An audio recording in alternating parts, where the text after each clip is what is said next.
Yes, good morning, everybody. Good morning to all the panelists and our people in the audience. I would like to welcome you to this exciting event this morning on online platforms, platform work, and platform workers in the Nordic countries and in Germany. What can we learn from each other? My name is Anne Kaun and I'm Professor of Media Communication Studies at Södertörn University, and I'm going to guide you this morning through the program of the day, which is a joint event by the Competence Center of the Future of Work in Brussels and the FAS, the Friedrich Ebert Stiftung in the Nordic countries.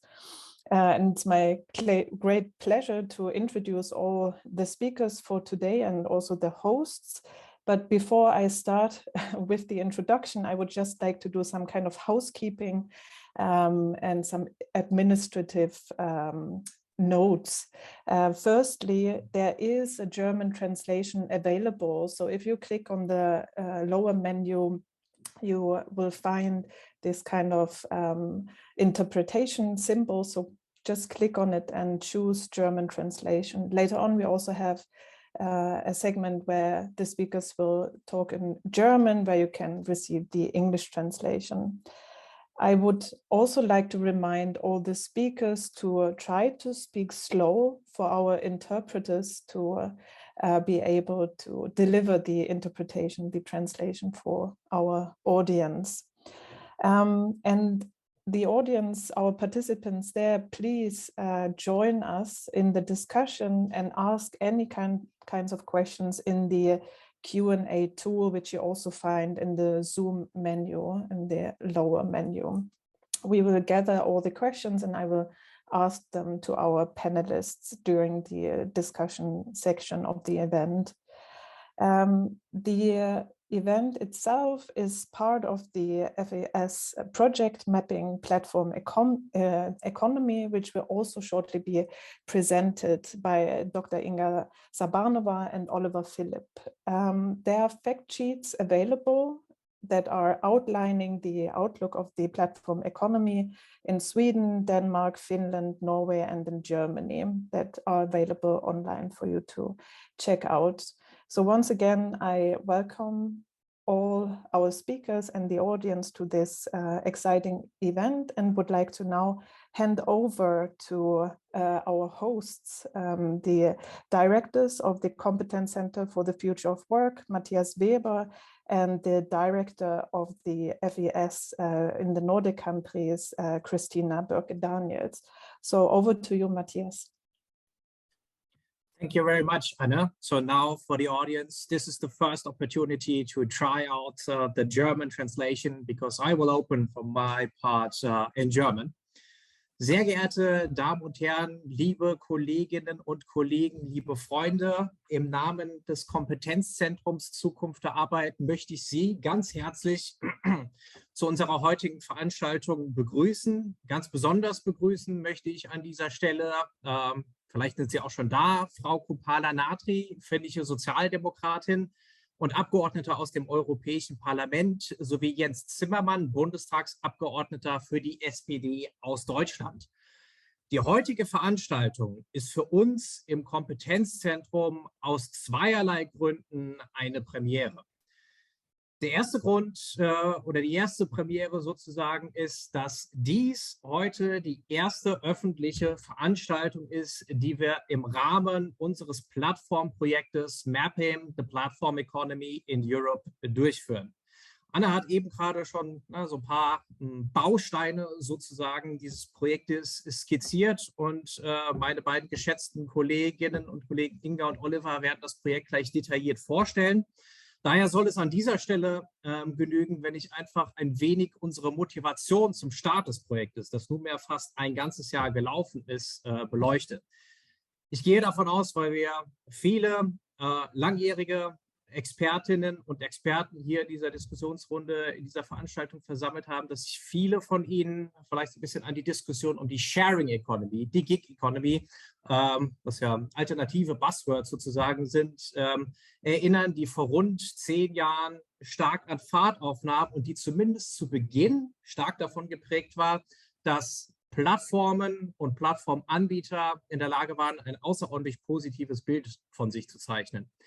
Denn in der Erzählung, die Anbieter immer gesponnen haben, waren sie außerordentlich geschickt darin, die über Plattformen gesteigerte Kommodifizierung, Verwahrentlichung von Lebenszeit und zusätzlichen gesellschaftlichen Teilbereichen neben der Arbeit als passgenaues Angebot an die Flexibilität von Erwerbstätigen, von Arbeitnehmerinnen und Arbeitnehmern und Verbraucherinnen und Verbrauchern zu verkaufen.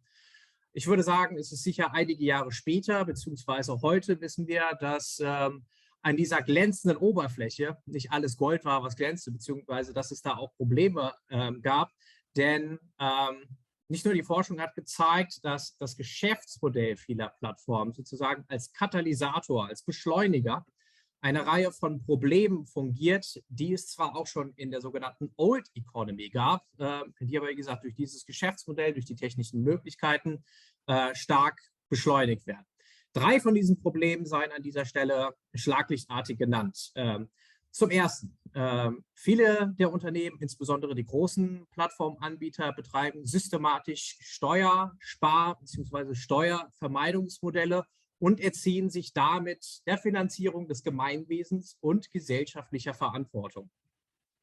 Und auch im arbeitsrechtlichen Sinne, wir haben hier viele Kolleginnen und Kollegen aus den Gewerkschaften, die wissen das sehr genau, kann man, denke ich, auch davon sprechen, dass die Plattformen sich ebenfalls der Verantwortung entziehen, wenn sie vor allem Selbstbeschäftigte zum Einsatz bringen, obwohl die Art der Tätigkeiten, die Art der Jobs eigentlich für reguläre Beschäftigung spricht. Und durch die Selbstbeschäftigung kommt es zu einer Verlagerung des Teils von Kosten, aber eben auch des unternehmerischen Risikos auf die Leistungserbringer. Und drittens setzen viele der Plattformen auf eine möglichst schnelle Expansion, getrieben durch Venture Capital, das ja klar zuhauf global zirkuliert. Und durch diese schnelle Expansion waren viele in der Lage, quasi schneller zu expandieren als oder schneller als das deliberative Politikprozesse eine Regulierung zustande bringen konnten. Und dementsprechend in der Europäischen Union profitierten die Plattformen daher lange von der komplexen Zuständigkeit auf den unterschiedlichen Governance-Ebenen, auf der Europäischen Union, der nationalstaatlichen Ebene, regionaler, lokaler Ebene und so weiter. Ich bin mir sicher, beziehungsweise ich habe gesehen, wir haben einige Anmeldungen von Kolleginnen und Kollegen von den Plattformen, die jetzt sicher die Hände über dem Kopf zusammenschlagen. Das ist okay, das war ein zugespitzter Trend. Nichtsdestotrotz in der Gesamtheit, in der Oberflächlichkeit, denke ich, haben die Entwicklungen auf den Arbeitsmärkten in den letzten 10 Jahren deutlich gezeigt, dass an diesem Trend was dran ist. Dementsprechend ist es uns im Kompetenzzentrum Zukunft der Arbeit ein Anliegen, über das Bereitstellen relativ einfach zugänglicher und systematisierter Informationen das Nachdenken über die politische Gestaltung der Plattformökonomie, aber eben auch der Zukunft der Arbeit, der Zukunft der Arbeitswelt anzustoßen und voranzutreiben. Denn ohne Regulierung geht es nicht. Ein Markt braucht auch immer staatliche Rahmensetzungen, die das Funktionieren dieses Marktes regeln. So viel zur Premiere Nummer 1. Premiere Nummer 2, ich hatte erwähnt, das ist eine Premiere zweifacher Art, speist sich daraus, dass wir heute zum ersten Mal eine Kooperation mit einem anderen Auslandsbüro haben, nämlich mit den nordischen Ländern. Und das ist insofern erwähnenswert, als dass man zwar viel über die FES sagen kann, aber eben dieses breite Auslandsnetzwerk mit Büros in 106 Ländern, mit sowie verschiedenen thematisch arbeitenden Büros wie den Kompetenzzentren eine absolute Stärke, eine traditionelle und eine kooperative Stärke der Auslandsarbeit der Friedrich-Ebert-Stiftung ist. Und gerade so ein Format wie heute, wo wir großen regionalen Bogen spannen, geografischen Bogen, um so ein kompliziertes Thema anzugehen, ist meines Erachtens einfach eine gelungene Gelegenheit und ein gelungenes Format, sich so einem komplexen Thema anzunähern. Daher bedanke ich mich bei allen Beteiligten. Ich denke, es ist uns gelungen, ein großartiges Line-up, wie man bei einem Festival sagen würde, zusammenzustellen. Ich wünsche uns spannende Diskussionen und würde damit direkt weiter an meine Kollegin Christina in Stockholm gehen. Thank you very much, Matthias. I'll switch back to English. I will try to keep it short so we have more time for our discussion, but on behalf of FES Regional Office for the Nordic countries, I wish you a very warm welcome, especially to our members of parliament. I am the new director for a couple of weeks now, and I'm really looking forward to this conference today. It is one of the most important topics. The first thank you goes out to our competence center, especially Inga and Oliver, and also to my colleague Niklas, who have been organizing this event, and also special thanks to all the international experts who have participated. I do think the outcome speaks for itself. As Matthias has already pointed out, platform economy is changing. Without wanting to anticipate our experts, I do believe we can see this very evidently in the Nordic countries, and we require answers from trade unions and politics to deal with it. Fortunately, here in the Nordic countries, platform economy is confronted with strong and established trade unions, and in all Nordic countries, trade unions have embraced platform economy workers and have been working intensively on their representation. So this has been a necessity considering the growing number of workers in the sector, but we must now find also political solutions that make fair working conditions possible. So we are very happy to hear some voices from trade unions, politics and academia today on how to go about that. We are a little bit unhappy that we are missing the Norwegian voice, but it is included in the overall study. And nonetheless, we've got 4 countries today who represent very different paths, but I think each is very interesting.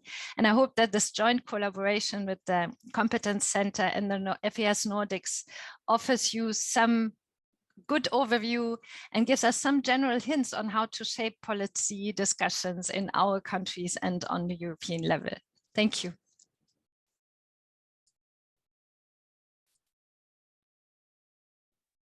Yes, thank you, Matthias and Christina. And we move on in the program, and I hand over to Inga and Oliver, who are going to introduce the overview of online platform landscape across EU member states and associated countries.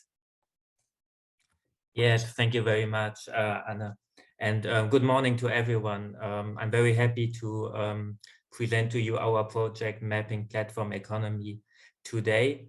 And for that, I will share a presentation. 1 second. So I hope everyone can see it. So first, I would like to quickly introduce myself. My name is Oliver Philipp, and I'm a policy officer at the Competence Center Future of Work by the Friedrich Ebert Foundation. And as we carried out the project together with my colleague Inga Sabanova, we have the pleasure to present to you this project together.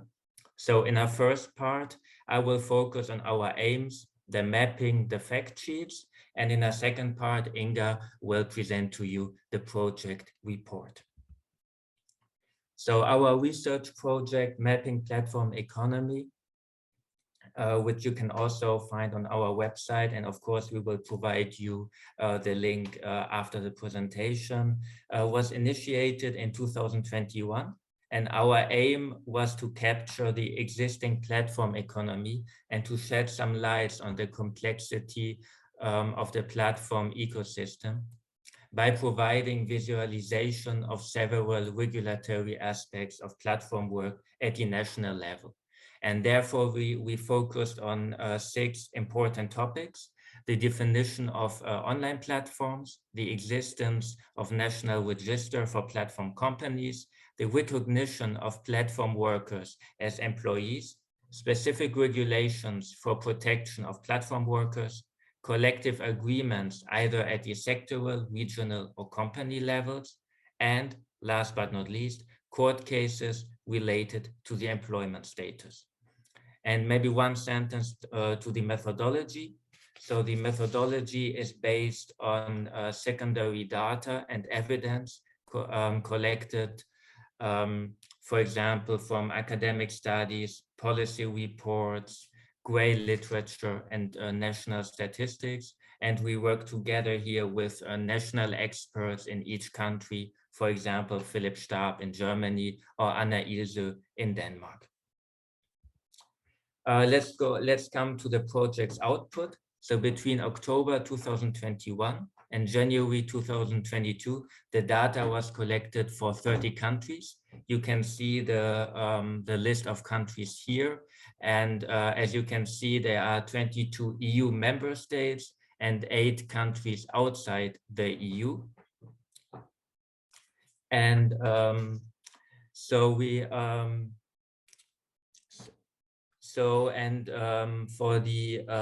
and we have like three main outputs.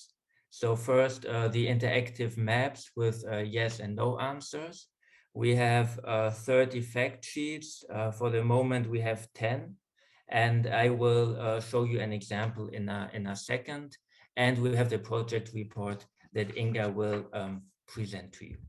So in order to make it easier to understand what we did and what our results are, I want to show you now some quick examples of 2 maps. So in order to regulate online platforms, of course, it is important to have a clear definition of what we understand by online platforms and to collect data, like how many online platforms are operating in a country or how many people are working for them and what is their employment status. So as we can see from this map, only in a few countries there is an official definition of online platforms. And in the second map, we can see that there is only 3 countries which have a national register for platform companies. And again, I warmly invite you, if you haven't seen the other maps on the employment status or court cases yet, to have a look at our website afterwards. And as promised, I want to finish with an example of our country fact sheets. So for the moment, we have 10 fact sheets, which you can also find on our website. For example, Germany, Norway, Finland, Sweden, and Denmark. And as I said, we warmly invite you to check them out. So now my colleague Inga will continue and present to you our project report. So I will quickly stop my presentation and give the floor to Inga. Thank you. Thank you. Just give me 1 second. Yes, just to move the windows. Good morning, everyone. Thank you so much for giving me the floor. I'm presenting today a report that I wrote together with Delia Badoy as part of the platform project that we carried out together with Oliver Philipp. Since our idea of the project on the platform work had emerged some time before the European Commission published the proposal for a directive on improving working conditions in platform work, our project outputs, including the report, attaching some aspects of the platform work mentioned in the proposal directive. Nevertheless, they go beyond its scope. Analytically, we move beyond the current debate on platform workers being falsely classified as self-employed by hinting further policy responses that will be required to regulate platform work in the near future. Our attention is focused beyond the discourses that try to define platform work in legal terms, but we try to demonstrate that even if platform can be regarded as a typical type of work, platform work is real, it exists, and there are thousands of people who work via platforms at the moment. Platform work as a new form of work is part of ongoing deregulation trend across many sectors. In some cases, COVID-19 has provided an opportunity for platforms to accommodate consumers' demands by expanding platformization of the transport and food delivery services. However, in countries heavily affected by previous economic crises, such as Spain, Greece, Portugal, platform work emerged for many as an escape from unemployment and as a result of drastic neoliberal policies. Regardless what are the triggers of this change, platform work has many forms and many already deregulated sectors that can be characterized by low wage and high labor turnover, such as cleaning or care, are expected to move online in upcoming years. And even if platform work has expanded in the last few years and platform economy is expected to grow, at the moment, workers engaged in the platform work remain in a legal limbo. In most of cases at the national level, there are no legal definition of the entities people work for. There are no legislations that cover their rights. And especially in Eastern European countries, collective bargaining of workers, including platform workers, is virtually non-existent. And of course, the proposal of for the directive addresses the number of very important issues. However, to progress further debates on the workers' right and in the platform economy, we need to understand the ecosystem of platforms. And particularly, I argue that we need to have a clear idea who are the companies and how can we need to understand how they operate and how they organize the work for the workers. So let's focus on platform companies first. Even they are part of our everyday life. For example, Uber became a synonym of taxi. In a nutshell, they're very enigmatic entities. What we see from the national examples, there are no definitions, there are no legal definitions. We know very little about their business models. Their business cycle is quite unpredictable. And in many cases, even I just can illustrate with some examples of the platforms. For example, Foodora, which is well known is in Norway, Sweden, and Finland, was founded in Germany. And it has its headquarters in Berlin and belongs to Delivery Hero. Another company which we also know from southern countries such as Glovo also belongs to Delivery Hero, and it was founded. It was acquired by Delivery Hero in 2020. And we also know other big companies such as Just Eat or Takeaway that acquire other smaller food delivery companies across Europe. Nevertheless, these facts are not only known for the consumers, but they're not known for the workers who work for these platforms, and are not known for the authorities, for the national authorities.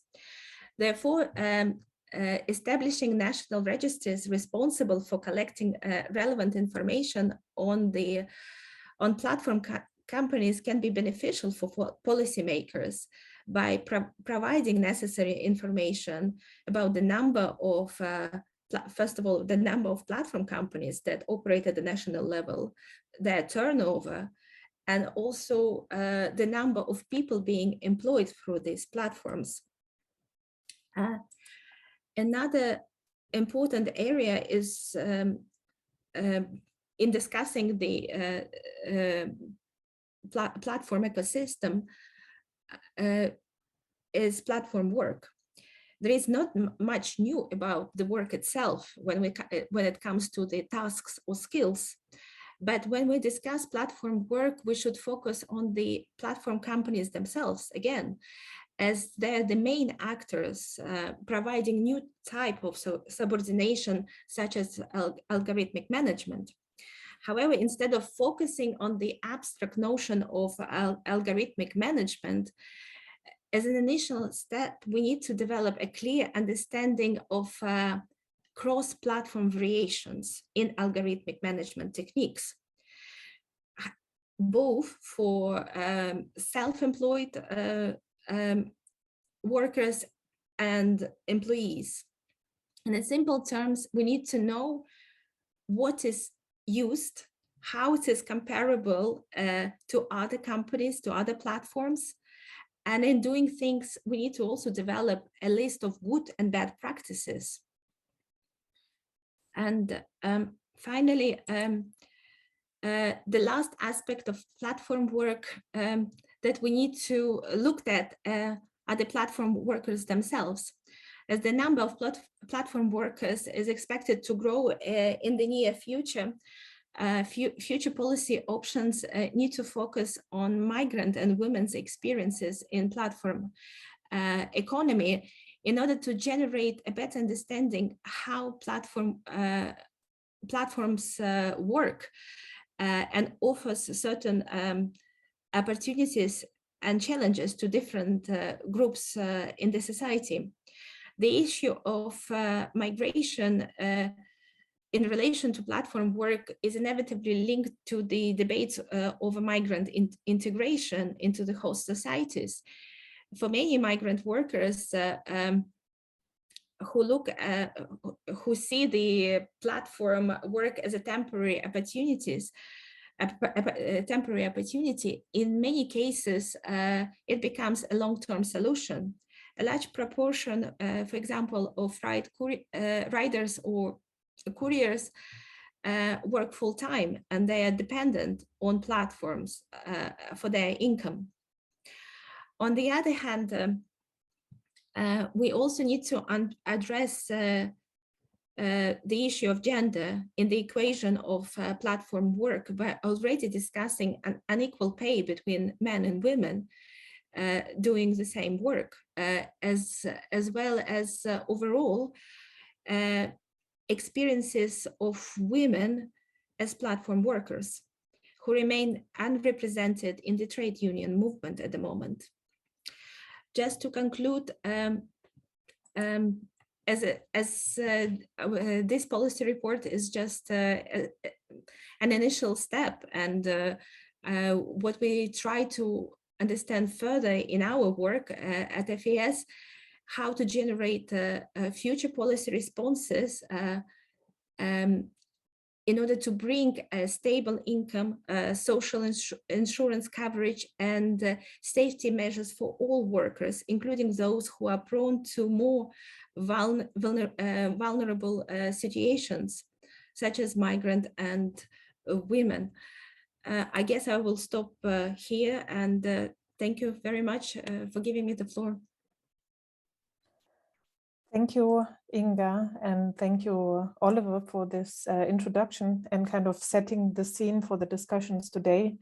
We have 3 exciting panels ahead of us where we dive deeper into the specific country contexts and discuss the challenges of platform economy and also ways of addressing those challenges. In the first panel, we will hear about the Nordic perspective from Anna Ilse, who was already mentioned by Inga as also a contributor, an expert contributor to the mapping exercise, as well as Philip Starp, who will give us around 10 minutes each to introduce the Nordic perspective and the German perspective.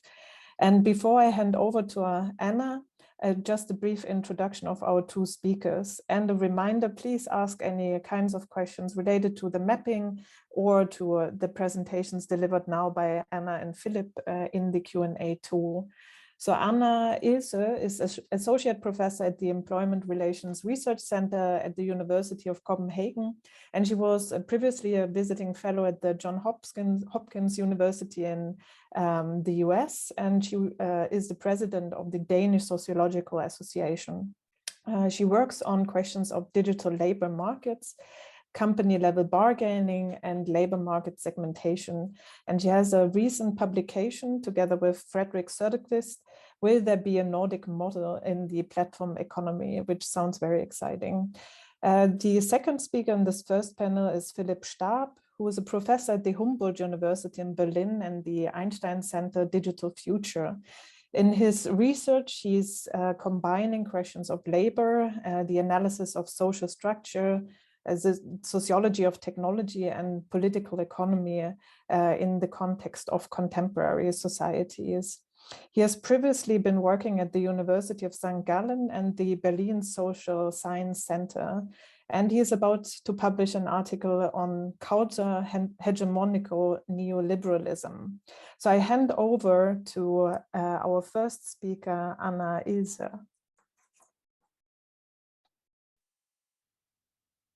Good morning, everyone, and thank you for the invitation to speak at this exciting conference.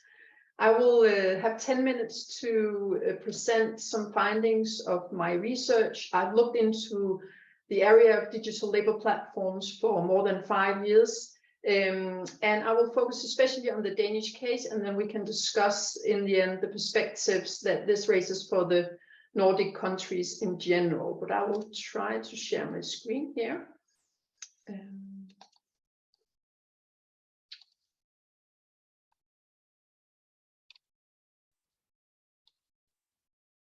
Do you see my slides? Yes. Okay, thank you very much. So currently I'm also a visiting professor in Lund, so this gives me some insight into the Swedish case. We can perhaps come back to that.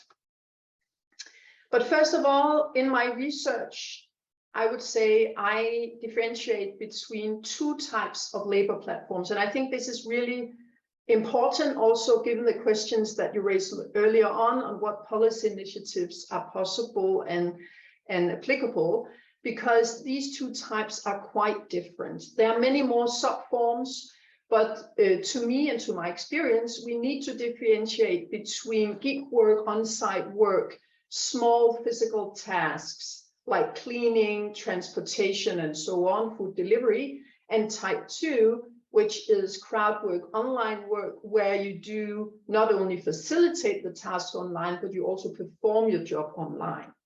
The latter type is more heterogeneous in many ways. We both have click work, which is very small task sites where you perhaps get a few cents per clicks, preparing maps and so on, up to freelance work, which is maybe tasks that last several months. Also here we find a very heterogeneous workforce where we both have the high-skilled IT specialists and also unskilled workers just working online on click work. So it's a very heterogeneous group.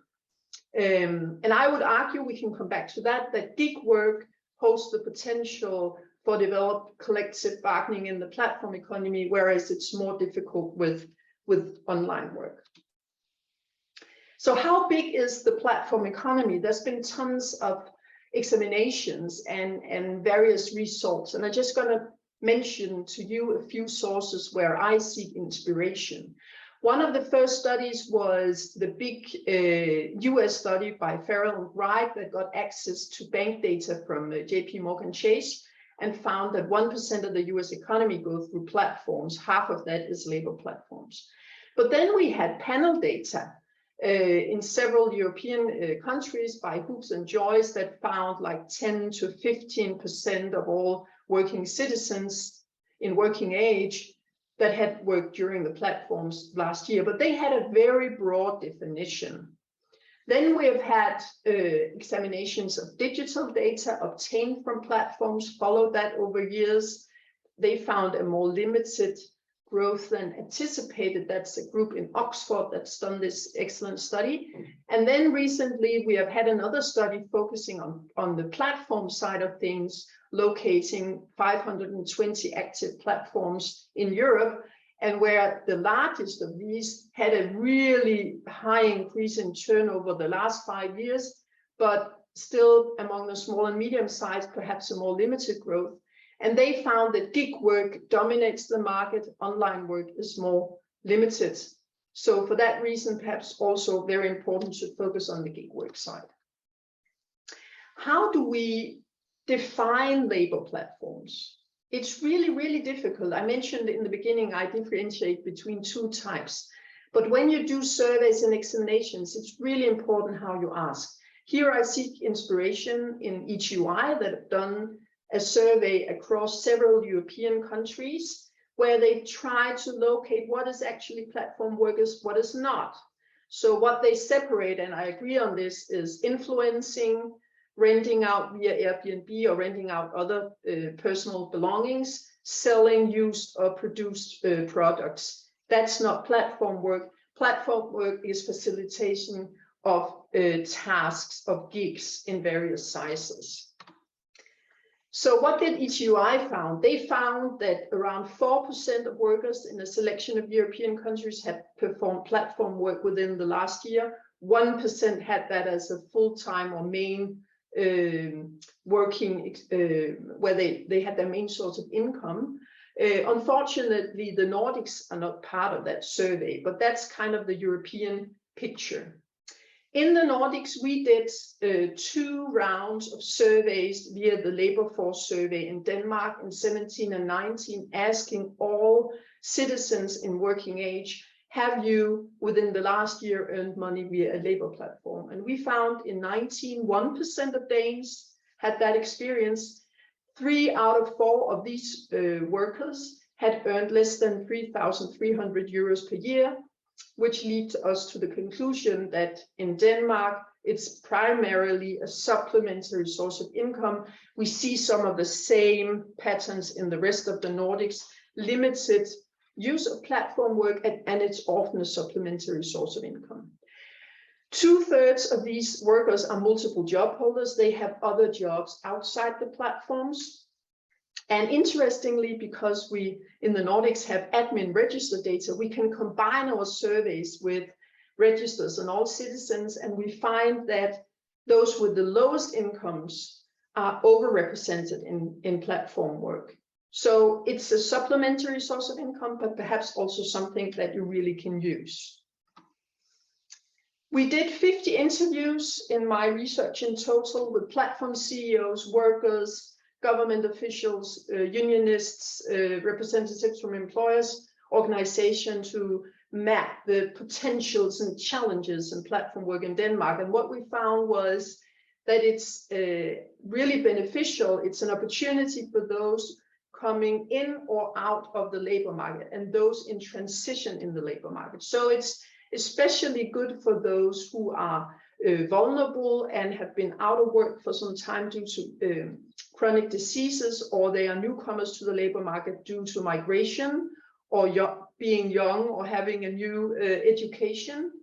And the hyper flexibility of the platforms allow workers only to go online when they're really capable and feel the need, and limited language skills are also not a barrier. So it's really an excellent opportunity for a fast start.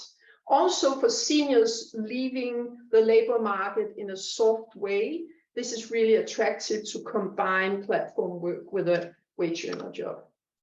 Some of the challenges located really mirrors other types of research in this field. So tax reporting and payment is one of the largest challenges in Denmark and also in some of the other Nordics countries. So platform work is not automatically reported to the tax authorities, and research has shown that more than 90% do not pay taxes. So there's a lot of tax evasion here.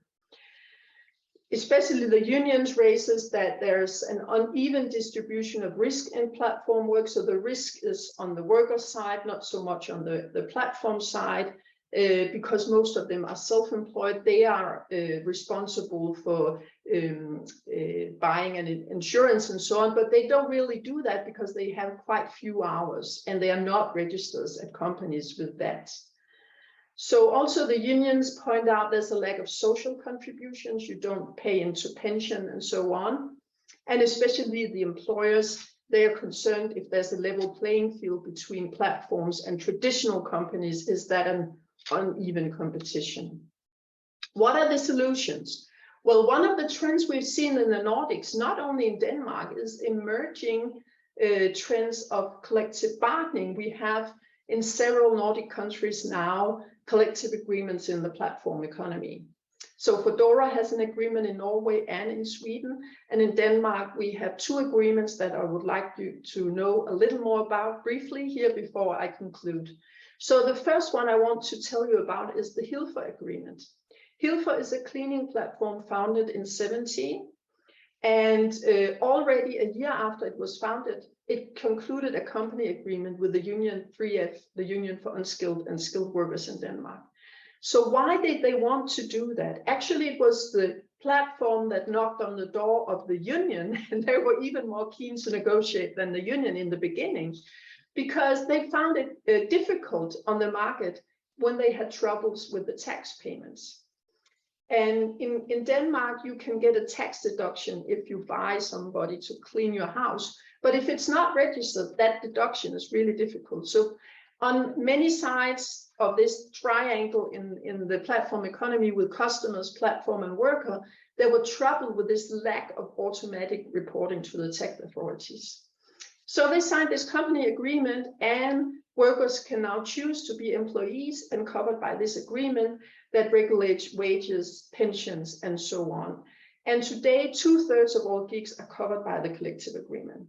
So there are also challenges here. In 2020, the Danish competition authorities, they questioned if this was actually employees, and the platform had to change your managerial practices. So it's not unproblematic to negotiate, but the platform was really motivated here, and they found a solution. A second agreement I want to mention to you was an agreement negotiated last year between the food delivery platform Just Eat, the Danish Chamber of Commerce, the Employers Association, and the union 3F. So this is actually originally a Danish platform founded in 2001, very old in this part of the economy. And it grew quite quickly, and it's also the largest player in food delivery in Denmark today. The main competitor is Wolt. However, they have experienced challenges with recruitment and retention of workers, and they have previously negotiated with the union HK for the office staff, white-collar workers. So they were keen on considering an agreement to tackle also these recruitment challenges, and they were open to the idea when the union 3F contacted them to negotiate a sector-level agreement for food delivery workers. I think that's pretty unique that we have a sector-level agreement for food delivery in Denmark, and it's called Madudbringningsoverenskomsten. Until now, only one company has signed, but we can hope that more companies will follow. Wolt, however, is not interested in signing this agreement because it has a very concrete regulation of working time, that you have to have at least 8 work hours per week, and you have to have a schedule 4 weeks ahead of time. And Wolt prioritizes more flexibility. Wolt also criticizes this agreement because it only covers 10% of all food delivery done via Just Eat, and there's a low union density. And the challenge with low union density on the platforms, that's also a challenge in the Hilfer case. Concluding remarks. Platform work in Denmark is limited. This is also something we find in the other Nordic countries. Although we have seen certain subsectors like food delivery and high-skilled freelance work has grown in the platform economy during the Corona crisis and after the Corona crisis. The platform economy is not just about challenges. We also see potentials of transitional workers, for young people, for migrants, for pensioners. We identify several initiatives, including collective bargaining in the Nordic countries, that seeks to adjust the platform economy to the Danish and the other Nordic models and the welfare state, which is very hopeful. However, one of the remaining challenges is to organize these workers. In the Danish case, we see collective agreements emerging and increasing in numbers, but the unions find it very difficult to organize these workers for good reasons. They have few hours, they are very different, there are multiple job holders also across sectors. So there are many challenges in this organizing, and it will be interesting to follow this new EU directive proposal that was also mentioned previously, how that will interact with some of these collective bargaining initiatives. One take is it can increase. If many workers get employee status, perhaps it's easier to negotiate collective agreements. However, it can also be a pillow that you sleep on, that you don't want to do anything more to create orderly conditions. The initiatives by EU, you should mention, also include new guidelines that allow to negotiate agreements for platform workers that are solo self-employed but not regarded to be employees. That might also facilitate more collective agreements. And before I thank you for your attention, I just want to mention that we have a new book coming out, me and my colleague Trine Larsen, in August, that summarizes our research in the Danish and Nordic platform economy. It's called Digital Labor Markets from Jobs to Tasks. And we have 4 larger research projects going on, both in Denmark and also internationally, funded by the EU Commission, where we compare many aspects of platform work across several European countries, so more comparative results, not just across the Nordics, but in Europe will follow. And in the book, we have 5 cases of both online and gig work platforms. And all of these 5 cases have tried in different ways to develop orderly conditions in the platform economy. So if you seek inspiration in how can we develop policy in this area, it might be an interesting read. It will also be translated into English later. So for those of you that read English, that's also an opportunity. So thank you very much for your attention. Thank you so much, Anna. Exciting publications to look forward to and check out. I hand over immediately to Philip for his short introduction. Hi, everybody. Thanks for having me. Just give me a second. So as I think this panel was supposed to be done in about 2 minutes, I'll try to keep it short, maybe not even using the 10 minutes I promised, and say a few things about the German situation. Also, Anna already said a few things about established differentiations of platform types when it comes to labor platforms that I will not touch upon. So skip that, and go right to the overview of Germany. It is estimated that roughly 6% of the workforce in Germany derive at least a quarter of their income from platform work. This is studies from 2019. The legal employment status of platform work is still disputed. There are individual cases still in court when it comes to different types of online or platform labor, online labor, as well as gig work. At the same time, platforms, especially in the gig economy, have over time shifted towards, at least that's a trend I would say that exists, have shifted towards granting employment status just because they do not want that bad publicity and so on, but it has nothing to do with legislation so far. At the same time, and talking about bad publicity, we've seen quite a few relatively harsh and also heavily reported on labor struggles and legal disputes about the working conditions in the last years.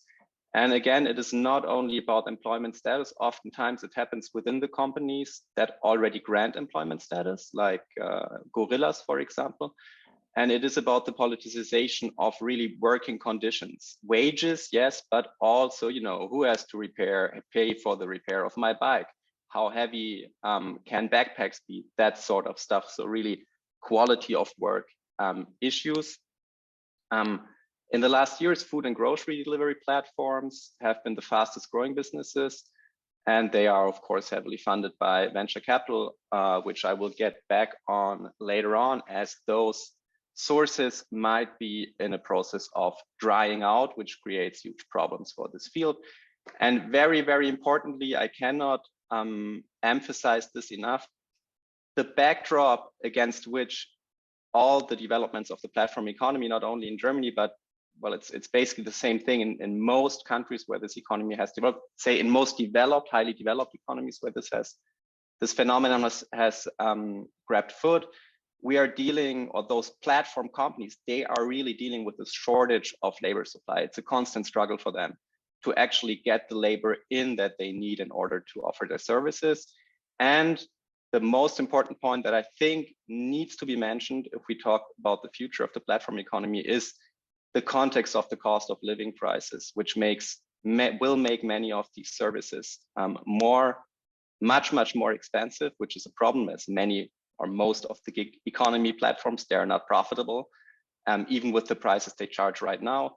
So if consumers leave now, this game entirely changes. I get back to that in the bottom lines.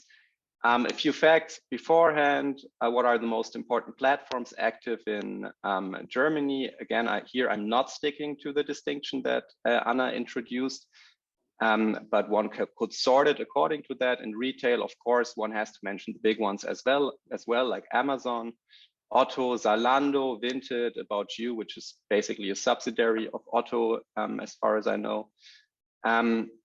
There's also a huge field of content creation and software when it comes to platforms intermediating between labor and consumers. Of course, there are, and I'm just saying it, I know it's not exactly the field we're talking about now, but I mean, app stores are present everywhere, and there are labor platforms in the sense that they connect workers who produce software to consumers all over the world. So Google and Apple are in that play as well. Meta, of course, when it comes to content creation, Google when it comes to content creation on YouTube. We've had the initiatives of the so-called YouTubers Union that came out of Germany a few years ago, and so on. Food delivery, Lieferando is the biggest player, part of Takeaway, Wolt, Uber Eats, grocery. And there are all these sort of newcomers like Gorillas, Flink, Getir, and Bring, often headquartered in Germany. But of course, there are also older supermarkets getting into that, or established supermarkets getting into that business, like Rewe, for example. Mobility is another market where you have different companies like FreeNow, Uber, and Bolt when it comes to ride hailing. But also one has to keep in mind that there is something like another level on top of that, which is Google Maps, which is increasingly integrating all the different types of shared or ride-hailing type of mobility within the city. So they are part of that game as well. And then you have sort of platform work in the sense of, well, be it digital temporary work, be it classical gig work with companies like ZenJob, a German unicorn, Helpling, or of course, established platforms like Clickworker. If you look at the gender balance, news data I could find was from 2018, where you have about 52% men and 84% women within this field. 46% of the people doing platform work are educated above average, meaning they completed A-level, and 40% earn more than €1,000 per week. So there you see this rather big field of also high-skilled online labor that isn't maybe what we intend to talk about today, but which makes up a rather big part of this economy, of this part of the economy in Germany. Who are the platform workers? Well, 2/3 of them in Germany pursue platform work only as a secondary income, sort of a parallel to what Anna described for Denmark, if I understood correctly. Also in Germany, platform work is particularly widespread among young people and people in apprenticeships, where those people are paid very low. This is the German model. And so they basically can use additional income. So this makes this work attractive for them. And again, labor shortage is a main factor here. It's really a market which has problems with labor shortage. Here you see only one fact that I wanted to stress, because sort of I was looking for the few particularities of the German case. In European comparison, the proportion of platform work performed remotely in Germany is more skilled, is more about skilled tasks than in other countries. You see that here. So this also reflects in the earnings that I reported on, that I mentioned earlier. Oops. Bottom line at minute 8, things I think that are important when talking about the German case, but also platform work in general. Platform work in Germany has been growing. It is of growing importance, yes. However, it is still mostly an add-on to regular employment, creating additional income, mostly, okay? And most importantly, when we think about integrating that type of work into any type of national economic model, like the Nordic model or the Danish model, which Anna talked about, it is really important to say that it's not really clear what the German model in that regard is supposed to be. And I'm very serious about that. I know there's an international discussion. Germans love to describe it as a German model, but what we talk about when we talk about the German model, high union density, strong workers' councils close to unions, collective bargaining, etc. We're talking about 20% of the workforce, and the huge majority, vast majority of this workforce being located in the old industries, chemical industry, automotive industry, and so on. When we talk about low-skilled, low-paying service jobs, as in many of the jobs we're talking about now, there is no such thing as a German model, or if there is, it is one where there's no such thing as high density of workers' councils, union density, and so on.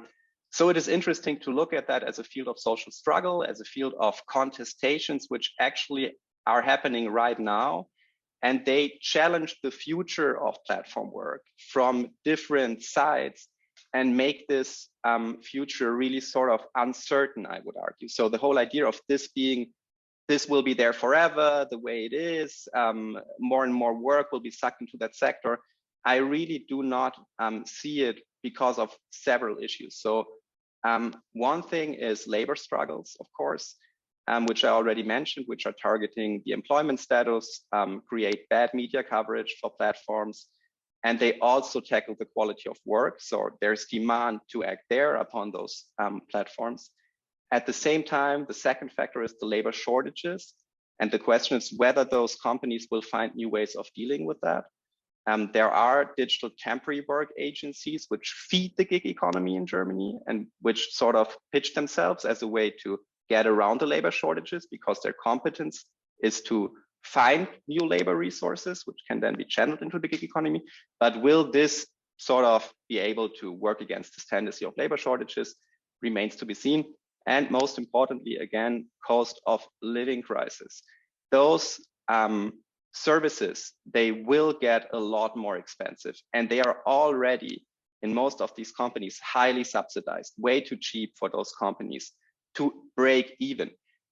This situation has been showing already in the valuations of those companies in the field who are listed in the last year, right? We've been expecting inflation all the time. We've been expecting a cost of living crisis for roughly a year, and the valuations of many of those companies have been cut in half or even cut down to 1/3 of the valuation they've had. How will those companies react? Well, they will react by putting more pressure on labor and forcing algorithmic management, which at the same time is challenged from the European level that Anna and others already mentioned, and from within in terms of rather wild labor struggles so far in Germany. Thank you very much. Thank you so much, Philip and Anna. We have some questions in the Q&A. I would like to at least ask one question before we move on to the next panel. As we are running a little bit late already, I asked both Philip and Anna to maybe try to keep it short in the answer. And one question was if we can see these tendencies of flexible work and platform in the platform economy.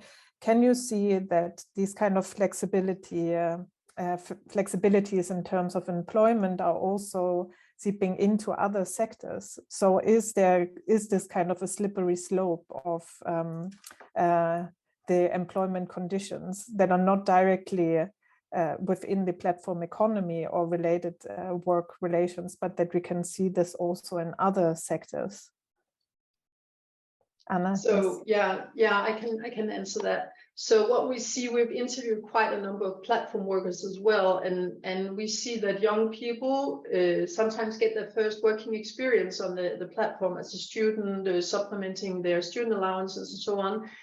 They really appreciate the hyper flexibility of platform work, and they sometimes appreciate that even more than wages and so on. And I think that kind of appreciation of flexibility, they would bring that into their working life also later on into other forms of perhaps more stable employment. And that will be an interesting struggle or dilemma also for the unions. How can you represent that quest for flexibility, but at the same time work for security without limiting these quests for flexibility? That's one trend. Another trend is I followed quite a number of freelancer platforms just before and during and after the Corona crisis. They have really grown. So this whole tendency to remote freelance work also among the very high-skilled, high-priced IT specialists and so on. This has just grown through the crisis and after the crisis.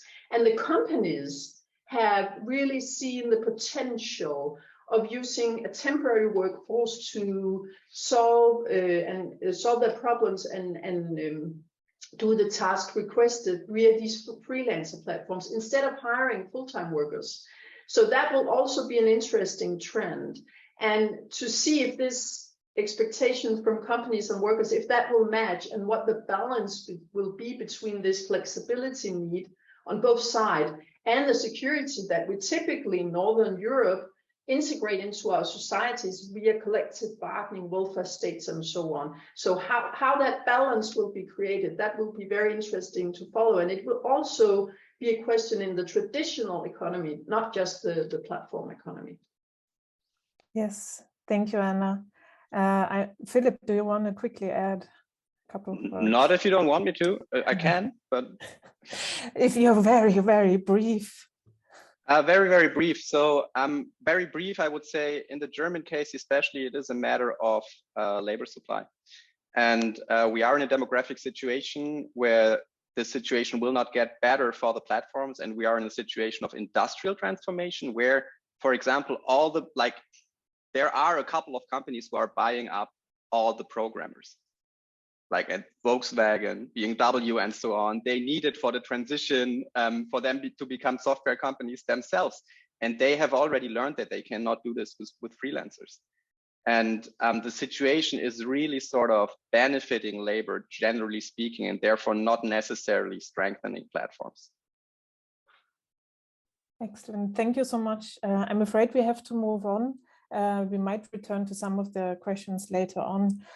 We are now entering into the second panel. What are the main challenges and how to address them? And we have here with us now Mia Petra Kumpula-Natri, who is a member of the European Parliament since 2014.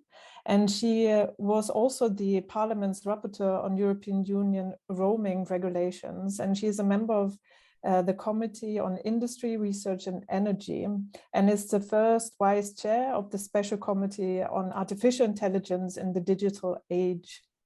Previously, she was also a member of the Parliament of Finland. The second speaker in this panel is Jens Zimmermann, who is a member of the Bundestag and the spokesperson of the group of the SPD for digital affairs. He is Finance Committee and the Committee in which he is the coordinator of the his PhD degree status customer loyalty. So welcome to our two speakers, and I give the floor first to Mia Petra. Thank you, and I hope the connection is decent. It's from Strasbourg to my room, and now it started to be cutting when I opened my camera. Do you still hear me? Yes, we can hear you well. We hope it remains. Okay. Only you disappeared, so maybe it's sending better than receiving. So thanks a lot, and I only could hear the very last part of the last panel, and I'm afraid that I'm in the middle of the biggest votings to start in a few moments. We will vote on the Fit for 55. The whole climate regulation is on the duty of the Parliament votes this week. So I wish I could have thought more, and I was so enthusiastic to start and find your knowledge here. So I will have to come back on the issue. I am also on the list. I have been member of the employment committee last term, but I'm not anymore. But I can say that we have a very good cooperation. Also the Danish Marianne Wind, who's a shadow rapporteur in employment on the platform workers. So I think she has to be the one, or should have been the one present here. But also I see that a platform regulation, the platform workers regulation is one puzzle in the bigger game, as we can do good for the future of work in many files, and that I see very important.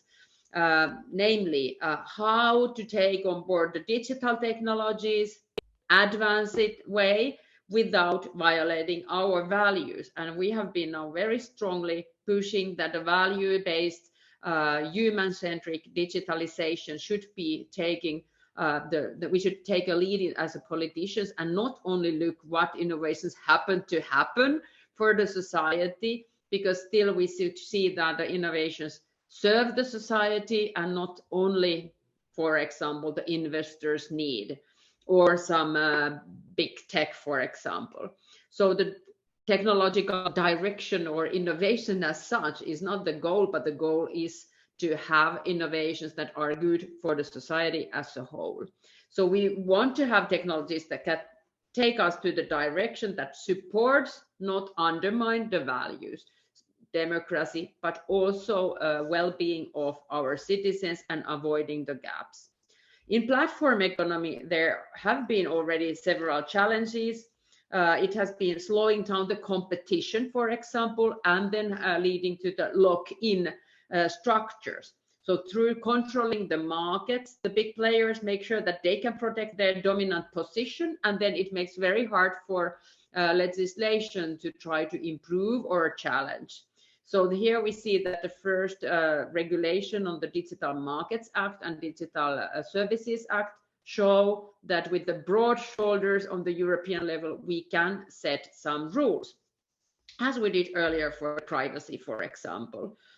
So second is the data. All this is based on the possibilities, technological ways to use amounts of data. And it's an ingredient of the modern economy for the property, and it's in the hands of the biggest players too. So the centralization of the markets has been difficult. So much of my current work revolves around getting the data in the economy right. So I was in charge of the European Parliament strategy for data and worked for the Data Governance Act, if someone is following closely this legislative work here. And now we work on the Data Act, what actually bases on the data strategies. Also there, we have seen that it's not only the platform workers, but it is the workers in general, in the factories, in the services, that in the end work with the data, and data is collected from their work, how much they are aware, how much they are informed of the data they are gathered from their work or from them.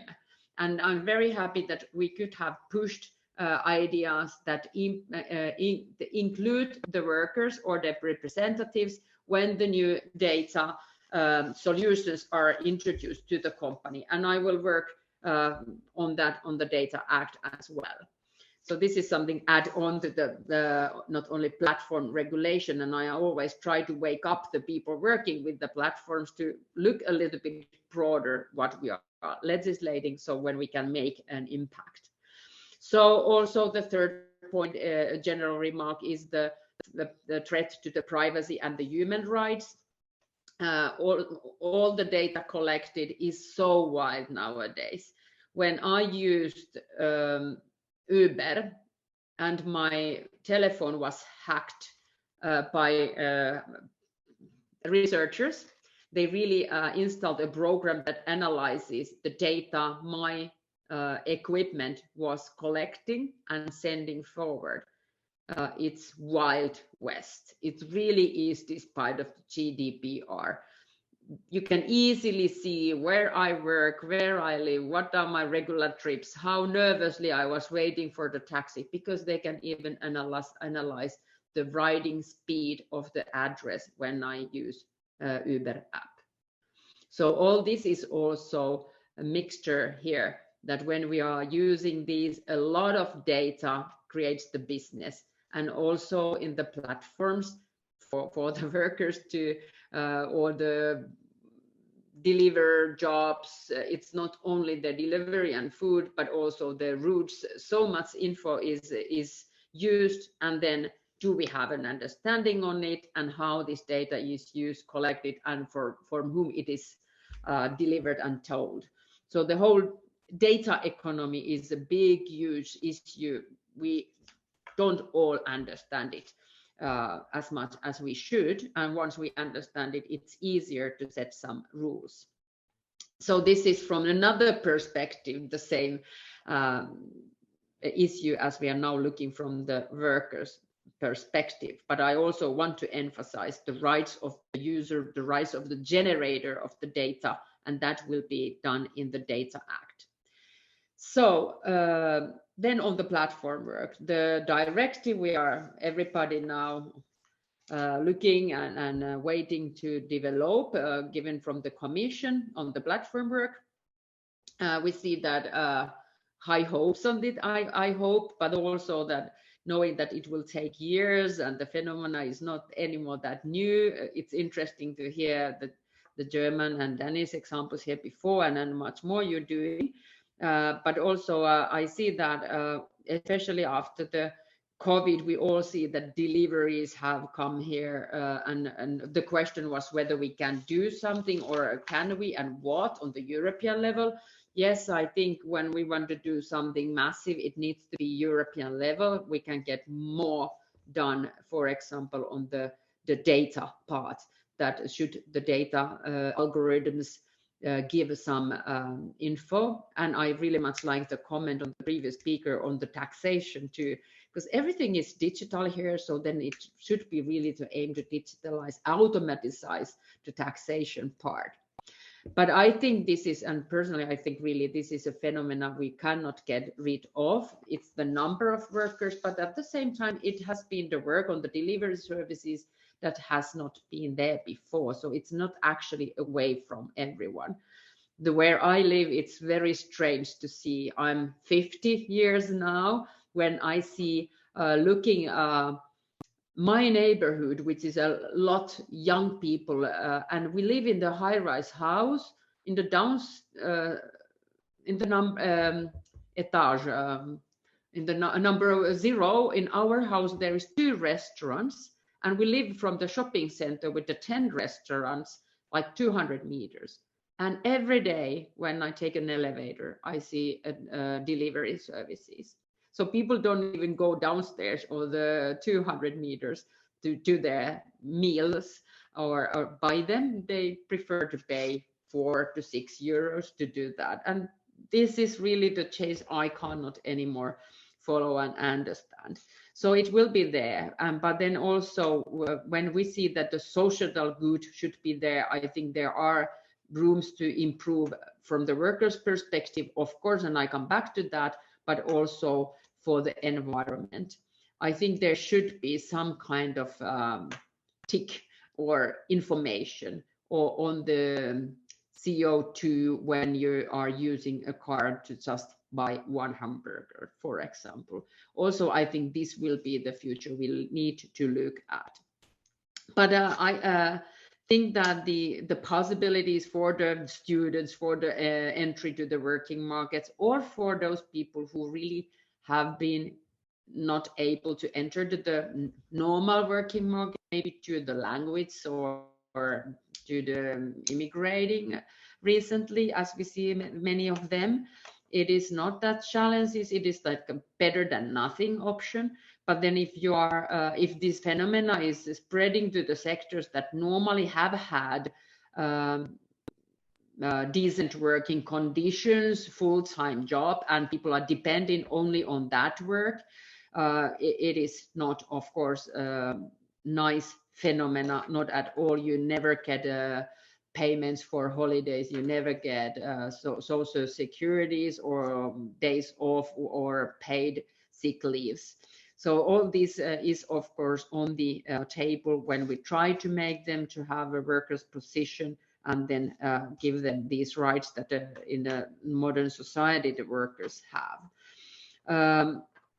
So I would say the challenge is also that the opinions of the people, for those who wish to have some part-time job, maybe after the day of the studies you want to do a few hours, it's also difficult to ban it or impossible to fully ban it. And that's why we need to find solutions that really helps here. And it's good to have different ideas from different countries too.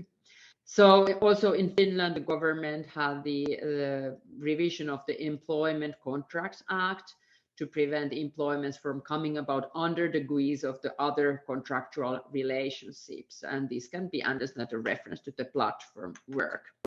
So this is a challenging part, but what I think also this directive is very good is the algorithmic control part.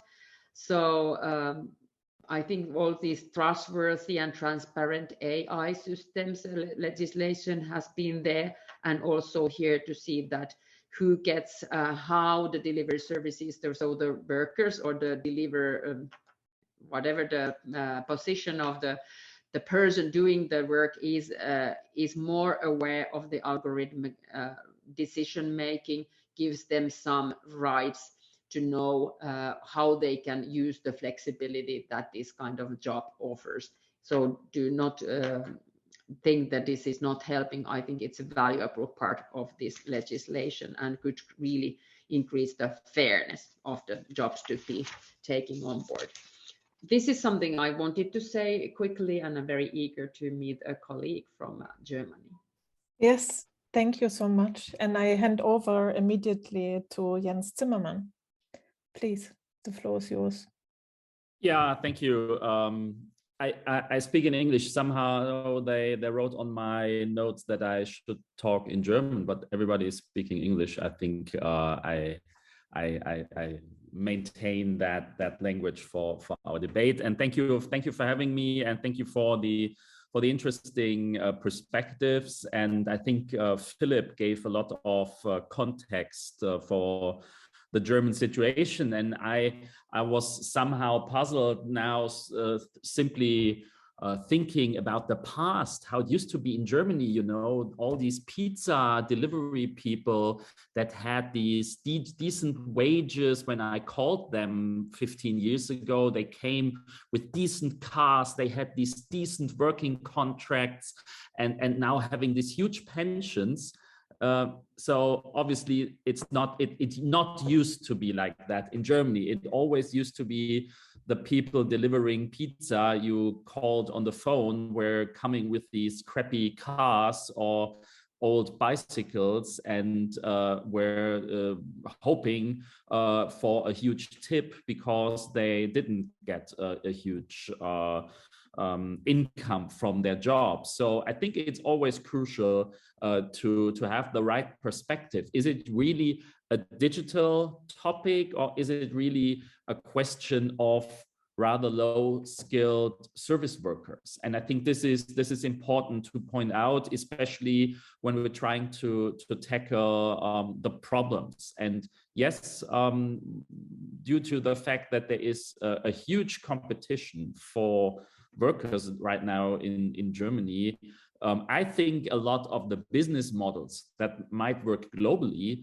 are not really working in Germany today, especially if you're thinking about making a profit out of your platform of delivery workers, for example. So I've been to Southeast Asia, for example, where you have an excess of potential service employees. I think it's a completely different ballgame. And I think over the last years, we have a rather okay track record tackling all the questions. I really, because it was also mentioned in the chat, thinking about the ride-sharing platforms. So yes, Uber exists in Germany, but we really regulated it heavily. And it ended up simply with another platform offering taxi-like services. And I think up to a certain degree, I think this is a good thing we did.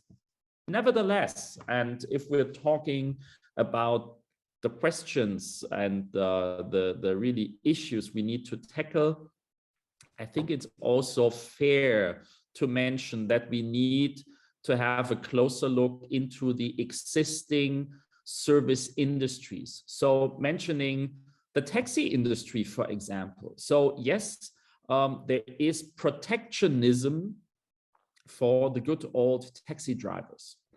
And I'm always wondering if this is really the perfect solution, because looking into that business, it has a very bad reputation and track record. It is for many taxi drivers. They don't have decent wages. They need to rely on somehow shady companies, and there is nearly no transparency in the market. And we are protecting this intransparency and somehow strange companies also from innovation, and also from a customer's point of view.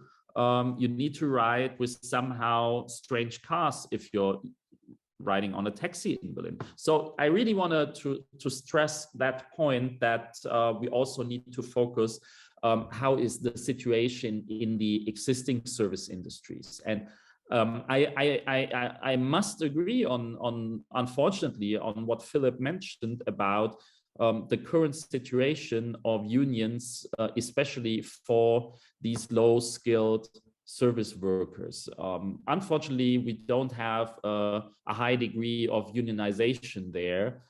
So people working there without being on a platform face similar problems. And I think this is something we really need to work on. In addition to that, if we, for example, think about other platforms where more skilled labor is on, like craftsmanship and people you need to repair something in your home, I have the feeling they are not interested very much in these platforms, because they have so much, there's so much to do, and they can simply like charge whatever they want. So there is not a lot of traction for these platforms, and no need for a lot of regulation. Nevertheless, I also want to see, I want to look onto an opportunity. And we were also talking a lot about regulating platforms like Airbnb.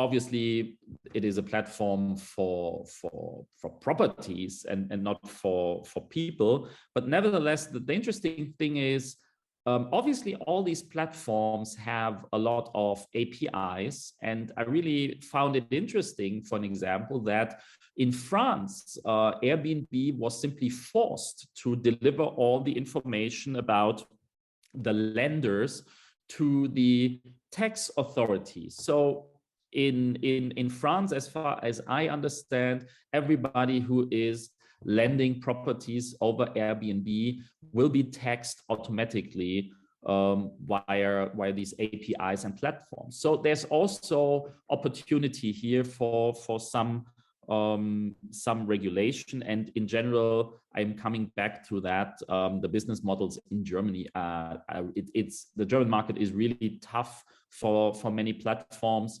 Fun fact, one of the largest German platforms, Delivery Hero, has no business in Germany anymore. So headquarters are based in Germany, but Delivery Hero sold its German businesses a couple of years ago, which is also rather interesting. And what we've seen, looking back at the I mentioned it, okay track record is that many workers, especially in the delivery business, now have a regular working contract. So they are not self-employed anymore. They have a regular contract.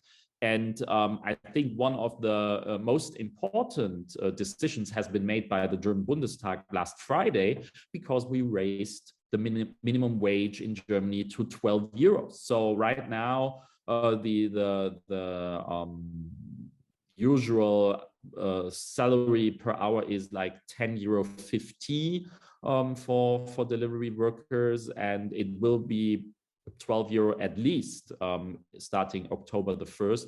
So this will increase, I think, the pressure on the platforms again. But because what my colleague from the European Parliament mentioned is true. The question is, are people really willing to pay for that deliveries, especially during times where with high inflation rates? I don't know if the business models are really sustainable, and if the large private equity backed platforms are really willing to stay on the German market. I simply don't see it.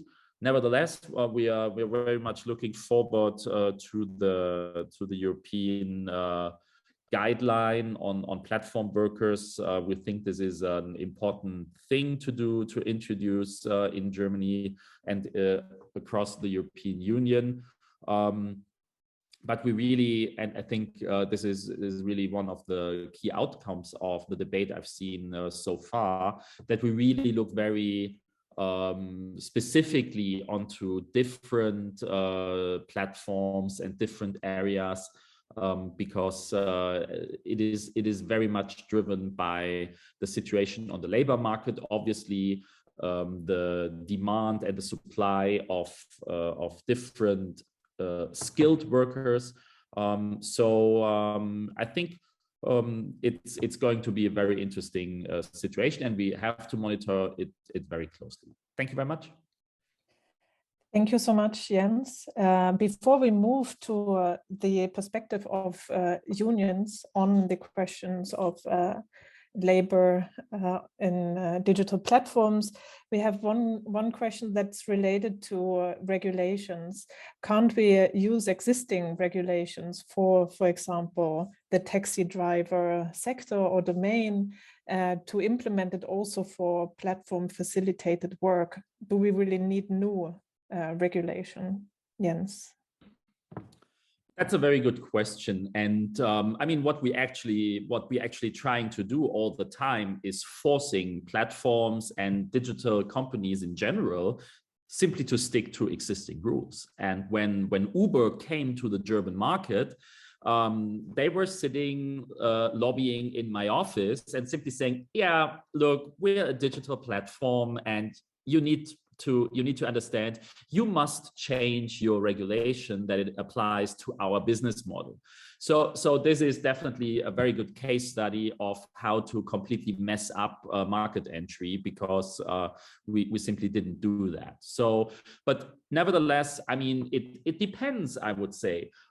I think the question of surveillance and the question if you track your employees over platforms, I think these are some new issues. But in general, I agree. I don't think we need to develop something completely new, but adaptation to new digital realities from time to time is necessary. But again, I really want to stress on that aspect. I think regulation for low-skilled service workers in general should be a topic for all of us. Excellent. Thank you so much.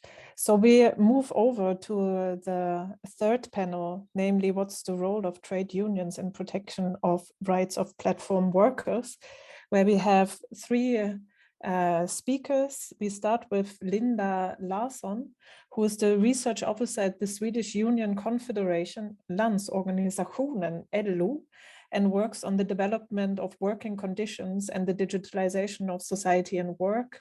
And before that, Linda was also working at the Nordic country office of the Friedrich Ebert Stiftung.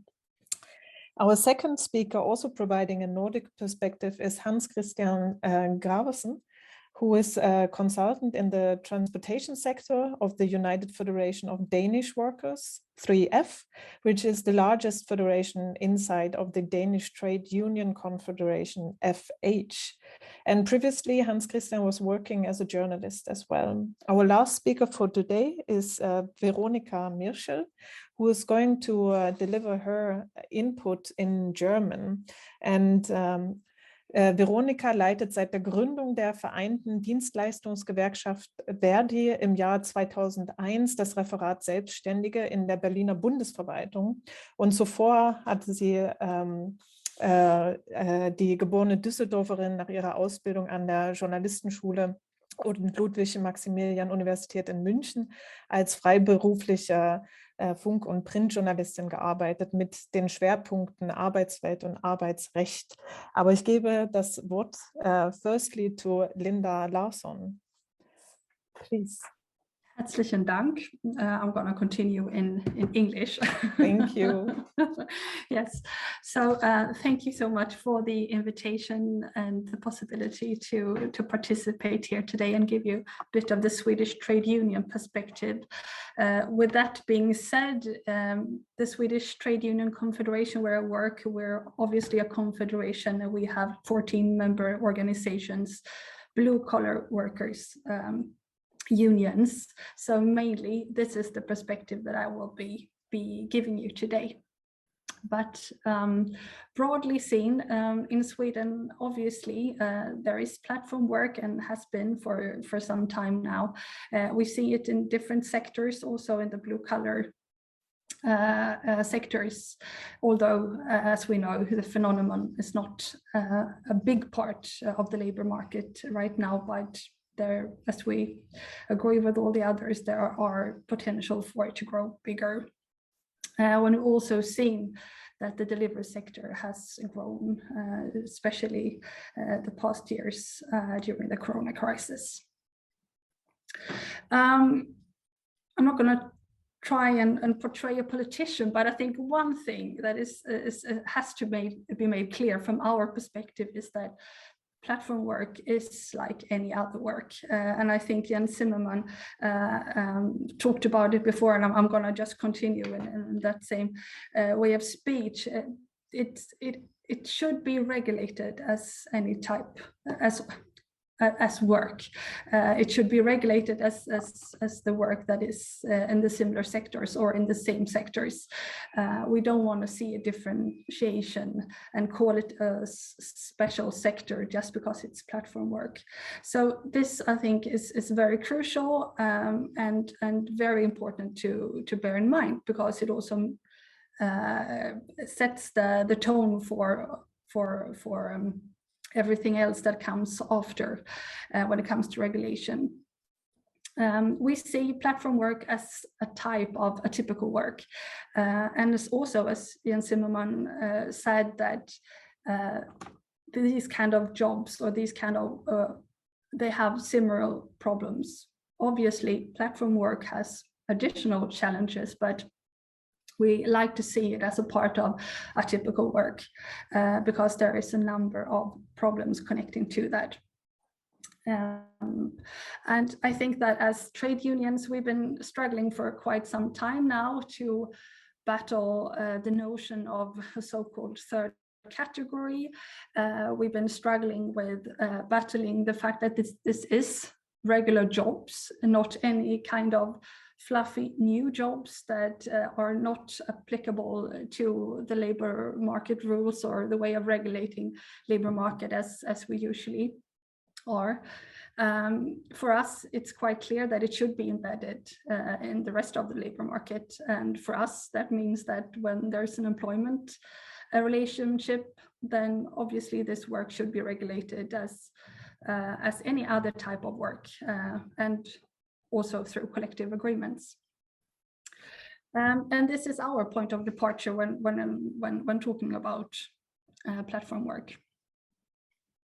We also have, when it comes to the labor market regulation that we have, it's tech neutral, and that makes it easier for us also to apply our already existing labor market regulation also to these new forms of organizing work.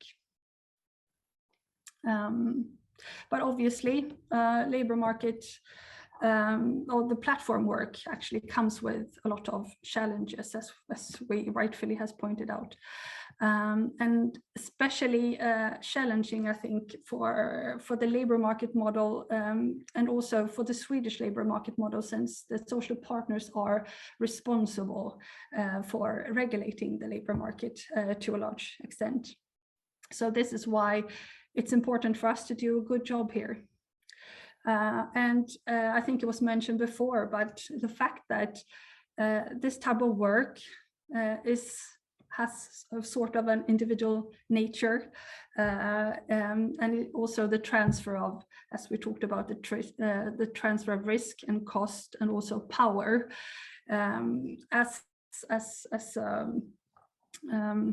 it is a huge challenge to our model, the trade union idea about collective action. So there are definitely challenges connected to that, which I will try and go into a little bit.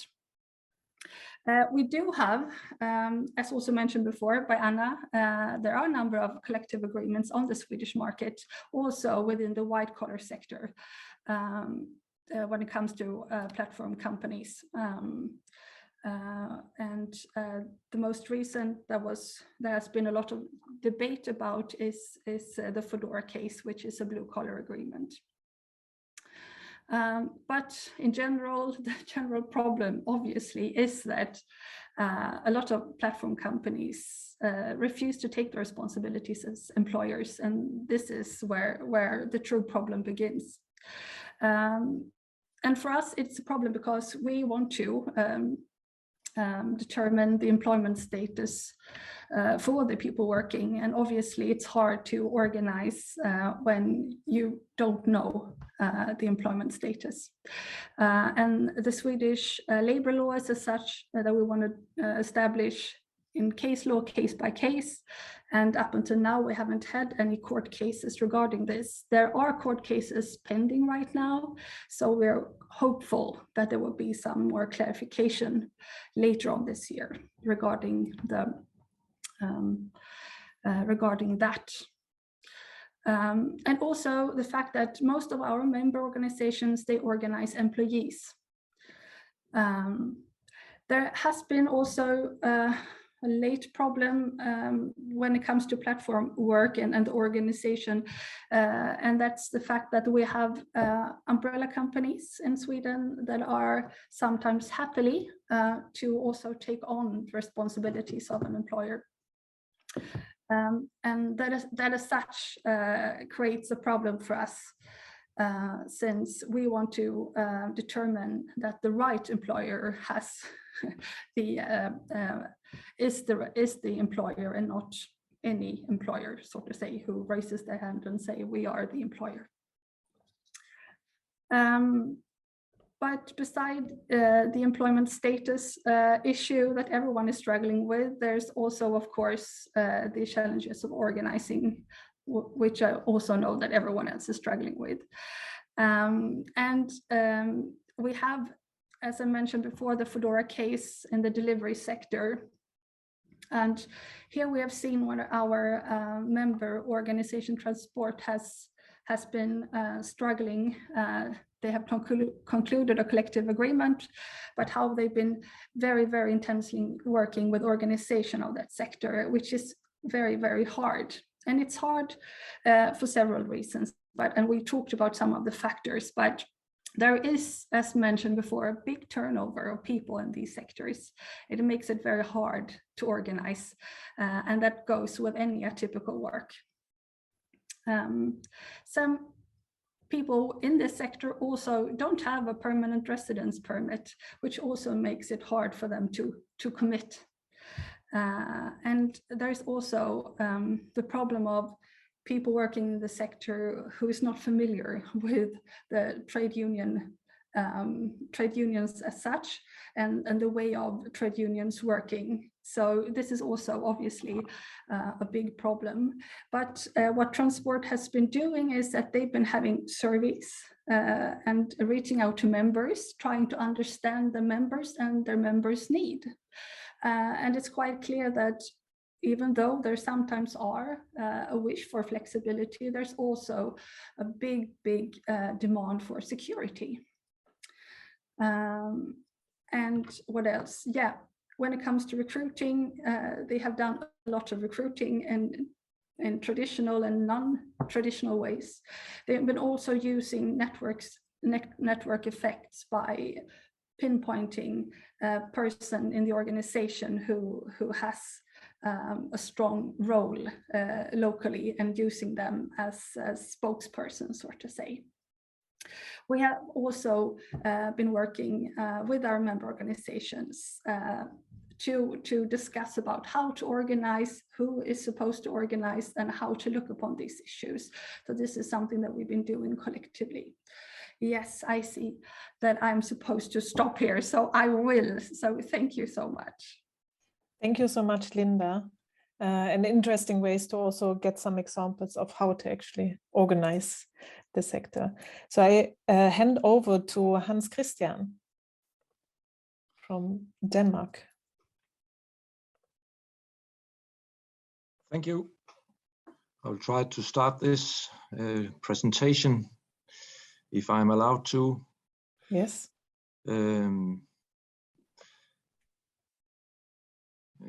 Just a second from the beginning. Should be there now. Yes. Yep. Thank you.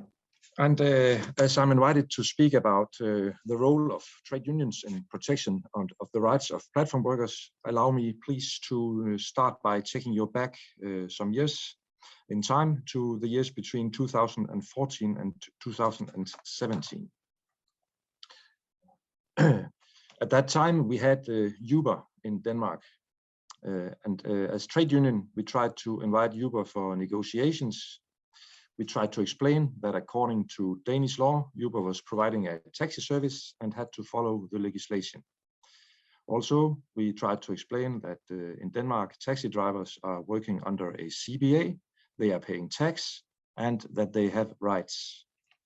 Uber did not want to talk with unions. Uber explained, also as we have heard before, that Uber was just a platform and that Uber had nothing to do with the drivers as such. So in order to protect transport workers and other workers, we had to think and rethink and plan how to tackle this.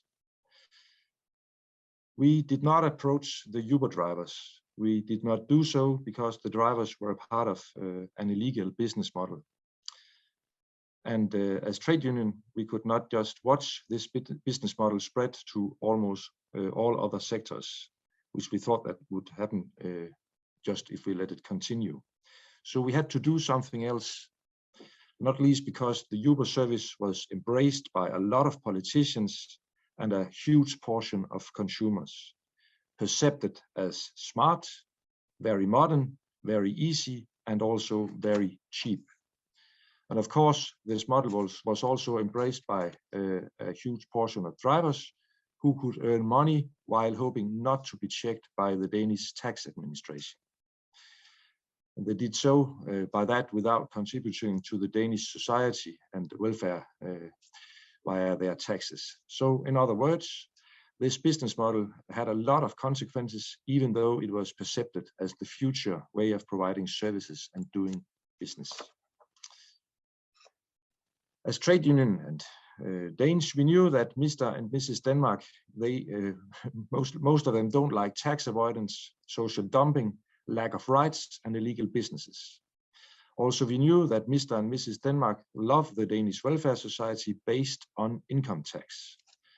And also, most of the Danes love law and order, good jobs, and decent business models. So that became our frame to tackle this. And to convince the majority of the Danes and to protect taxi drivers and other workers. We did so by raising a huge discussion And this discussion is, of course, still ongoing, and I'll get back to that in the last 2 minutes of my presentation. But first, I hope you will enjoy a short movie. It is made by us as trade union as our way to explain what Uber is and to frame what the Uber society will lead to.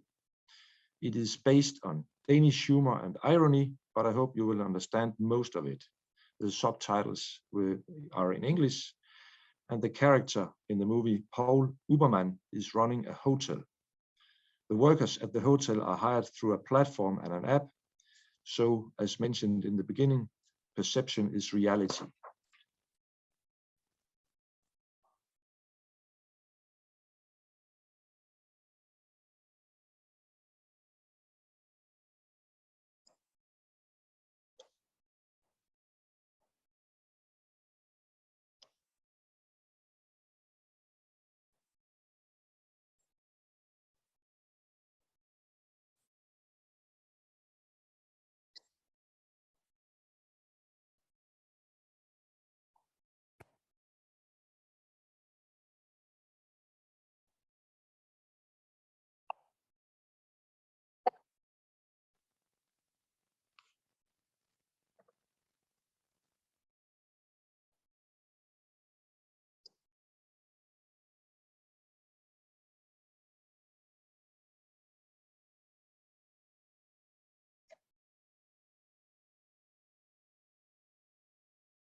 This movie was 1 out of 6 and a part of a 3 campaign and a quite intense and broad debate about fair transport and what we called Uber jobs.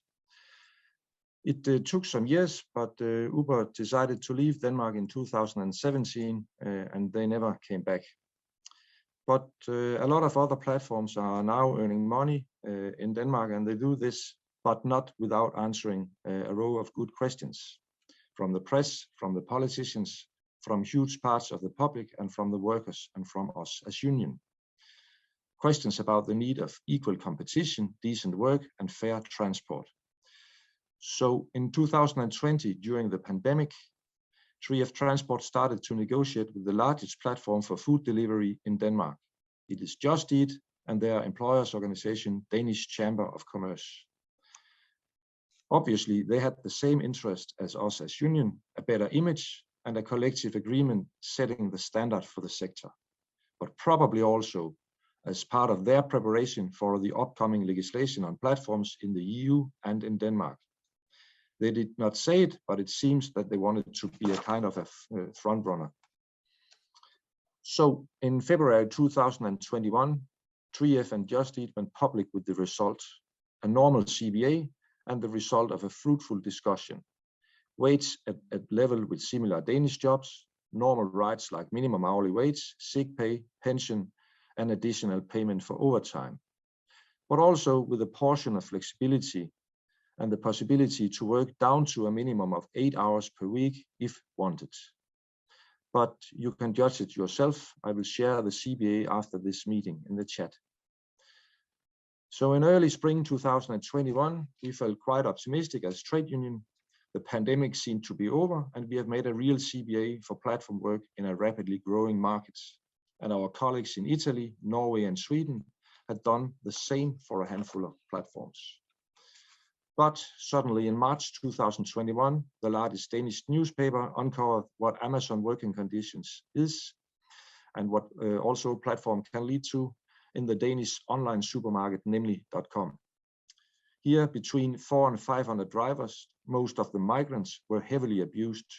managed by an app and algorithms, increasing demands, and by fear, connected to Nemlig.com supermarket as self-employed drivers, with Nemlig.com as their only business partner. COVID-19 and the pandemic had helped Nemlig.com to grow and become more than 100% bigger in just a year.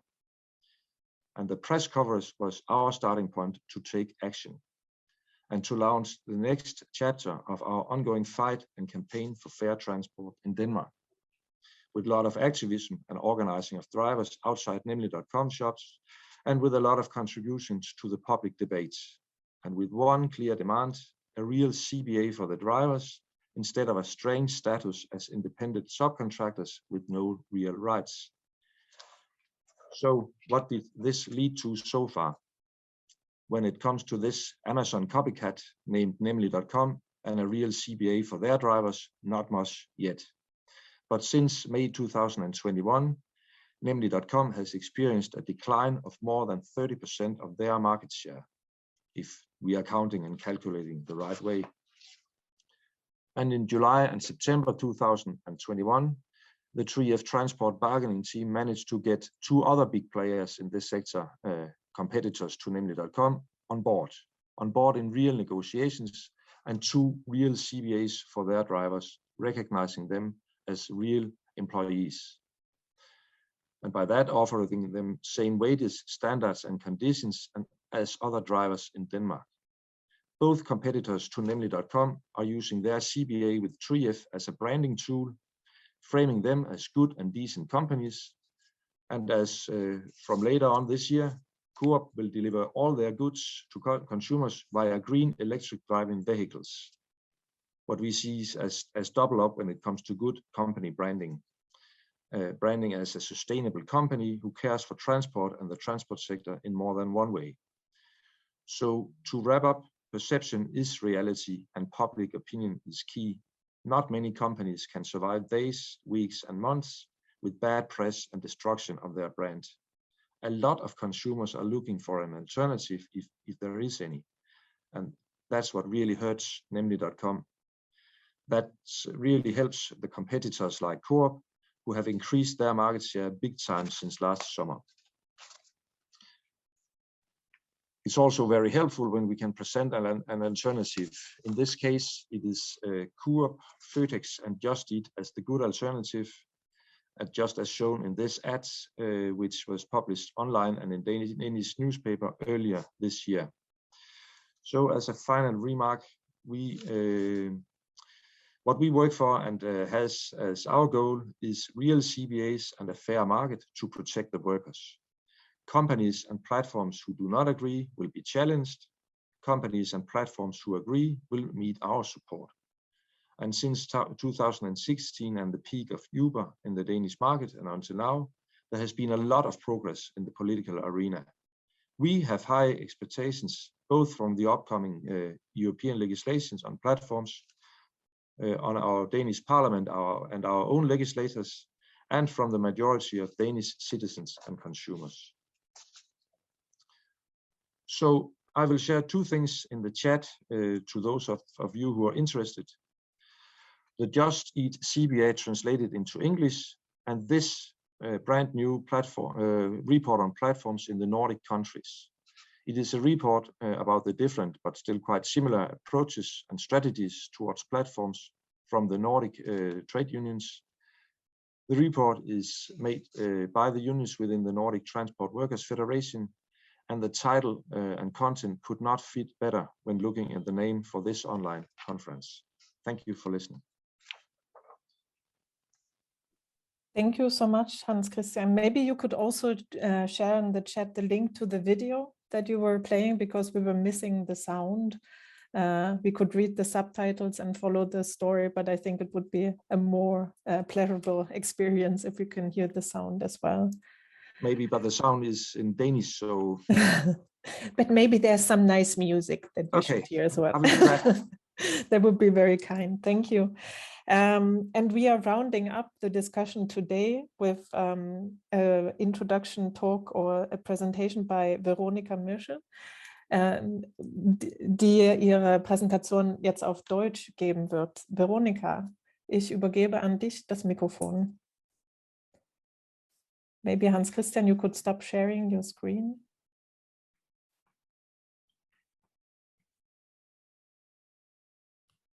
Thank you. Hallo, guten Tag.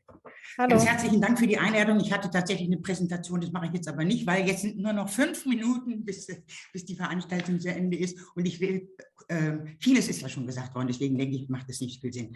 Ich will mich ganz massiv bei Linda bedanken für ihre Einordnung dessen, wie Plattformen politisch betrachtet werden, nämlich als ein Teil der Arbeitswelt, in dem wir schauen müssen, dass wir diese Form der Plattformarbeit sozusagen mitdenken in die normale Arbeitswelt. Das ist unser Alltagsthema hier bei Verdi.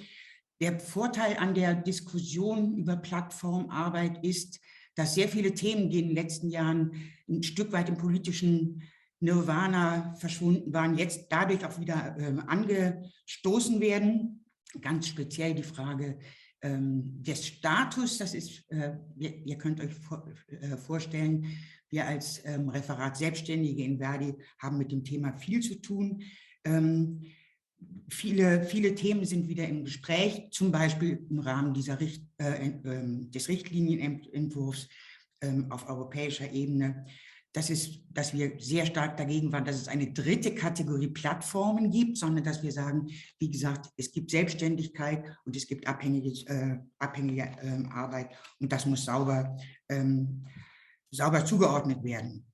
Wir haben sogar das wunderbare Erlebnis in Deutschland gehabt, dass ein Thema, was wir schon sehr, sehr lange auf den Tisch gebracht hatten, nämlich zu sagen, Selbstständige, die wirtschaftlich abhängig sind von einem Unternehmen, müssen darauf vertrauen können, dass die Sozialabgaben von den Auftraggebern mitfinanziert werden.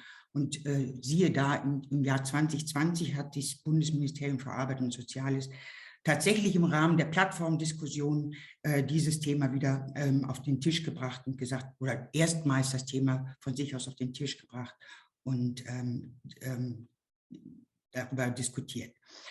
Wir haben, wie immer in der Arbeitswelt, deswegen auch nochmal diese Rekurrierung auf Linda, die Frage abhängige Beschäftigung, selbstständige Beschäftigung. Und ich glaube, das zeigt sich in der Plattformarbeit nochmal in einer bestimmten kleinen Differenzierung.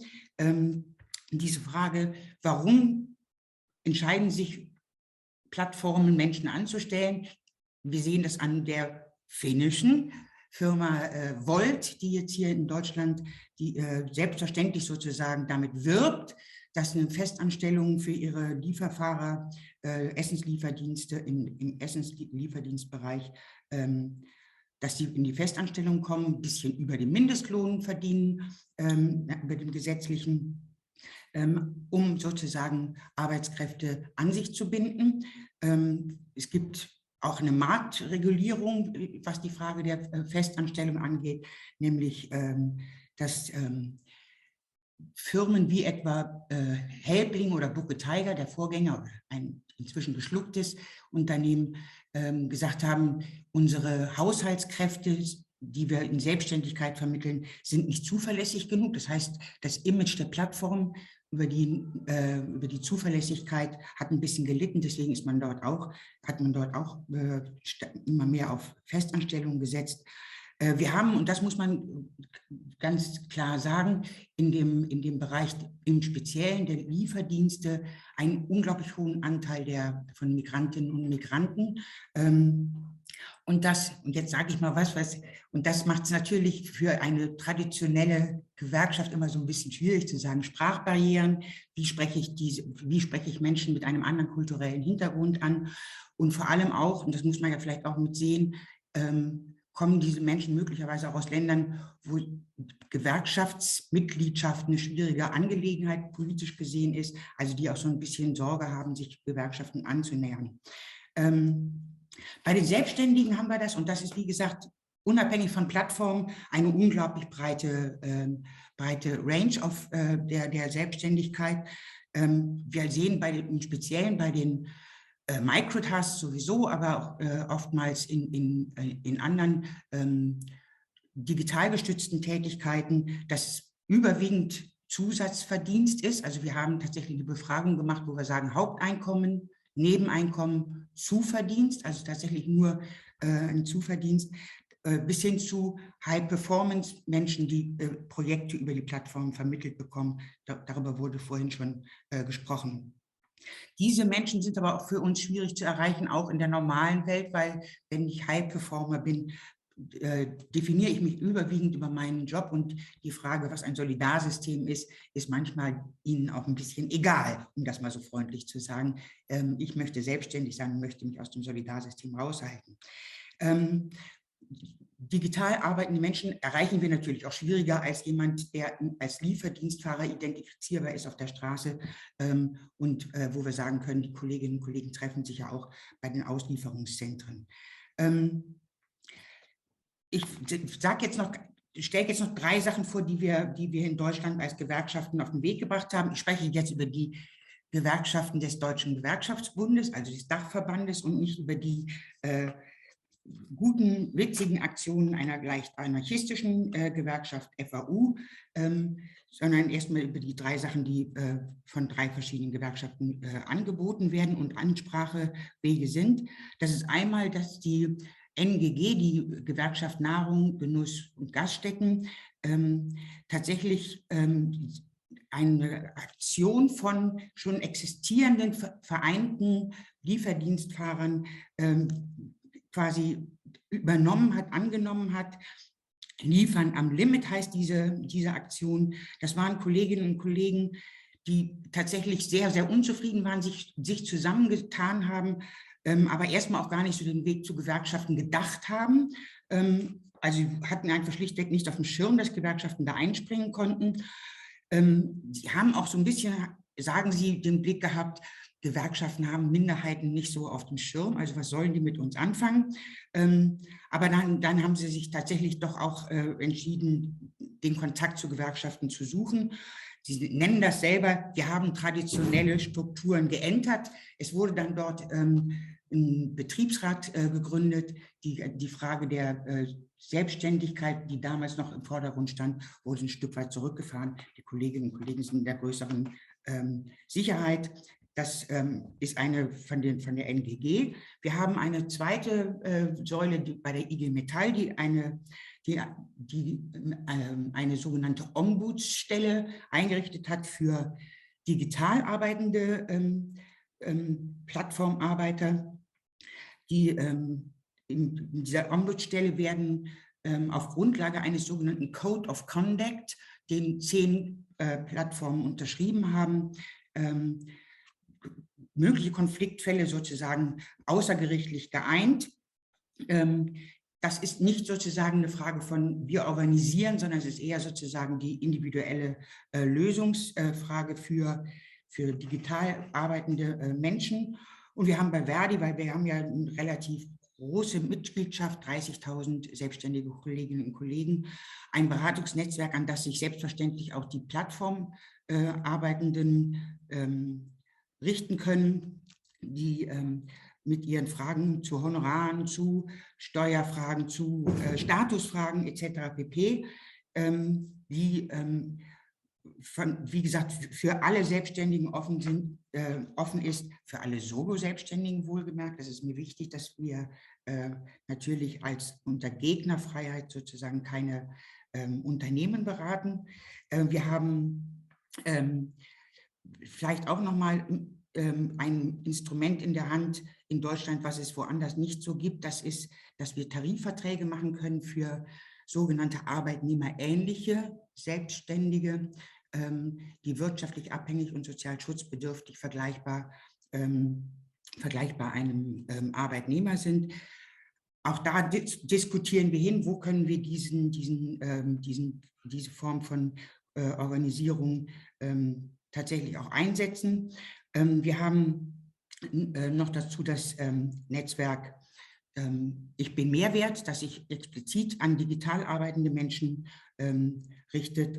Und wir haben seit 2 Jahren eine öffentlich geförderten Anlaufstelle mit dem Haus der Selbstständigen in Leipzig, die versuchen, genau solchen Initiativen, die sich zusammenschließen, auch gerade von Plattformbeschäftigten eine Stimme zu geben, um zu sagen, wir wollen, dass ihr euch zusammenschließt und kollektiv arbeitet. Das ist sozusagen eine Anlaufstelle, die auch und gerade Kolleginnen und Kollegen, die Alternativmodelle für sich entwickelt haben, zum Beispiel im Lieferdienstbereich als Kollektive arbeiten oder als Genossenschaftskolleginnen und Kollegen arbeiten, eine Stimme geben wollen. Damit höre ich auf, weil sonst wird es zu lang. Vielen, vielen Dank, Veronika. That was an excellent final session, providing the view of the union representing platform workers. And we are almost there by the end of the event. I just wanted to kind of summarize what we have learned today from hearing from, on the one hand, researchers and the academic work exploring platform labor, to the politicians and the union representatives. And I think what we can agree on is that it's actually that we are experiencing in Europe a quite different situation, maybe compared to the US, where the preconditions for regulating and unionization of platform workers is quite different. And here in the European context, given the extent of platform work, but also the labor supply, as we have heard in the first panel, provides a quite positive outlook for organizing and also supporting workers where there could be pressure on the platform companies put forward if unions are successful in mobilizing the platform workers themselves. But of course, if we have the starting point of this maybe a rather comparatively positive situation or starting points, there are still open questions. Like, for example, there's an open question how to define platform work in the beginning and measure the extent of the economic contribution of platform work. What do we count as platform labor? And then also in extension, what should be regulated, in what ways it should be regulated, and also how existing regulations can be updated while we can draw on those existing regulations already, not having to reinvent the wheel, for example, and also considering what Linda was talking about, this kind of tech neutral policies and regulations that are important to remember. And in terms of the research, there are these kind of quantitative measurements, but also what we have seen is that we need maybe more work on the experience of platform workers to also be able to see points of connection. Where do platform workers actually meet, and how can they be motivated to organize themselves in unions and also bargain and work towards better working conditions? And this is also something that we have seen historically has been always an important question. But I think this was a great event to get an overview about the pressing issues and contemporary debates on platform work. And I hope that all the participants who were here with us today check out the additional resources online that have also been posted in the chat, and the materials that have been provided by the Competence Center Future of Work. I would like to again extend my thanks to all the panelists and speakers for today for participating and providing their views and perspective on platform work. And I hope that you have a nice rest of the day and enjoy maybe your lunch. Goodbye.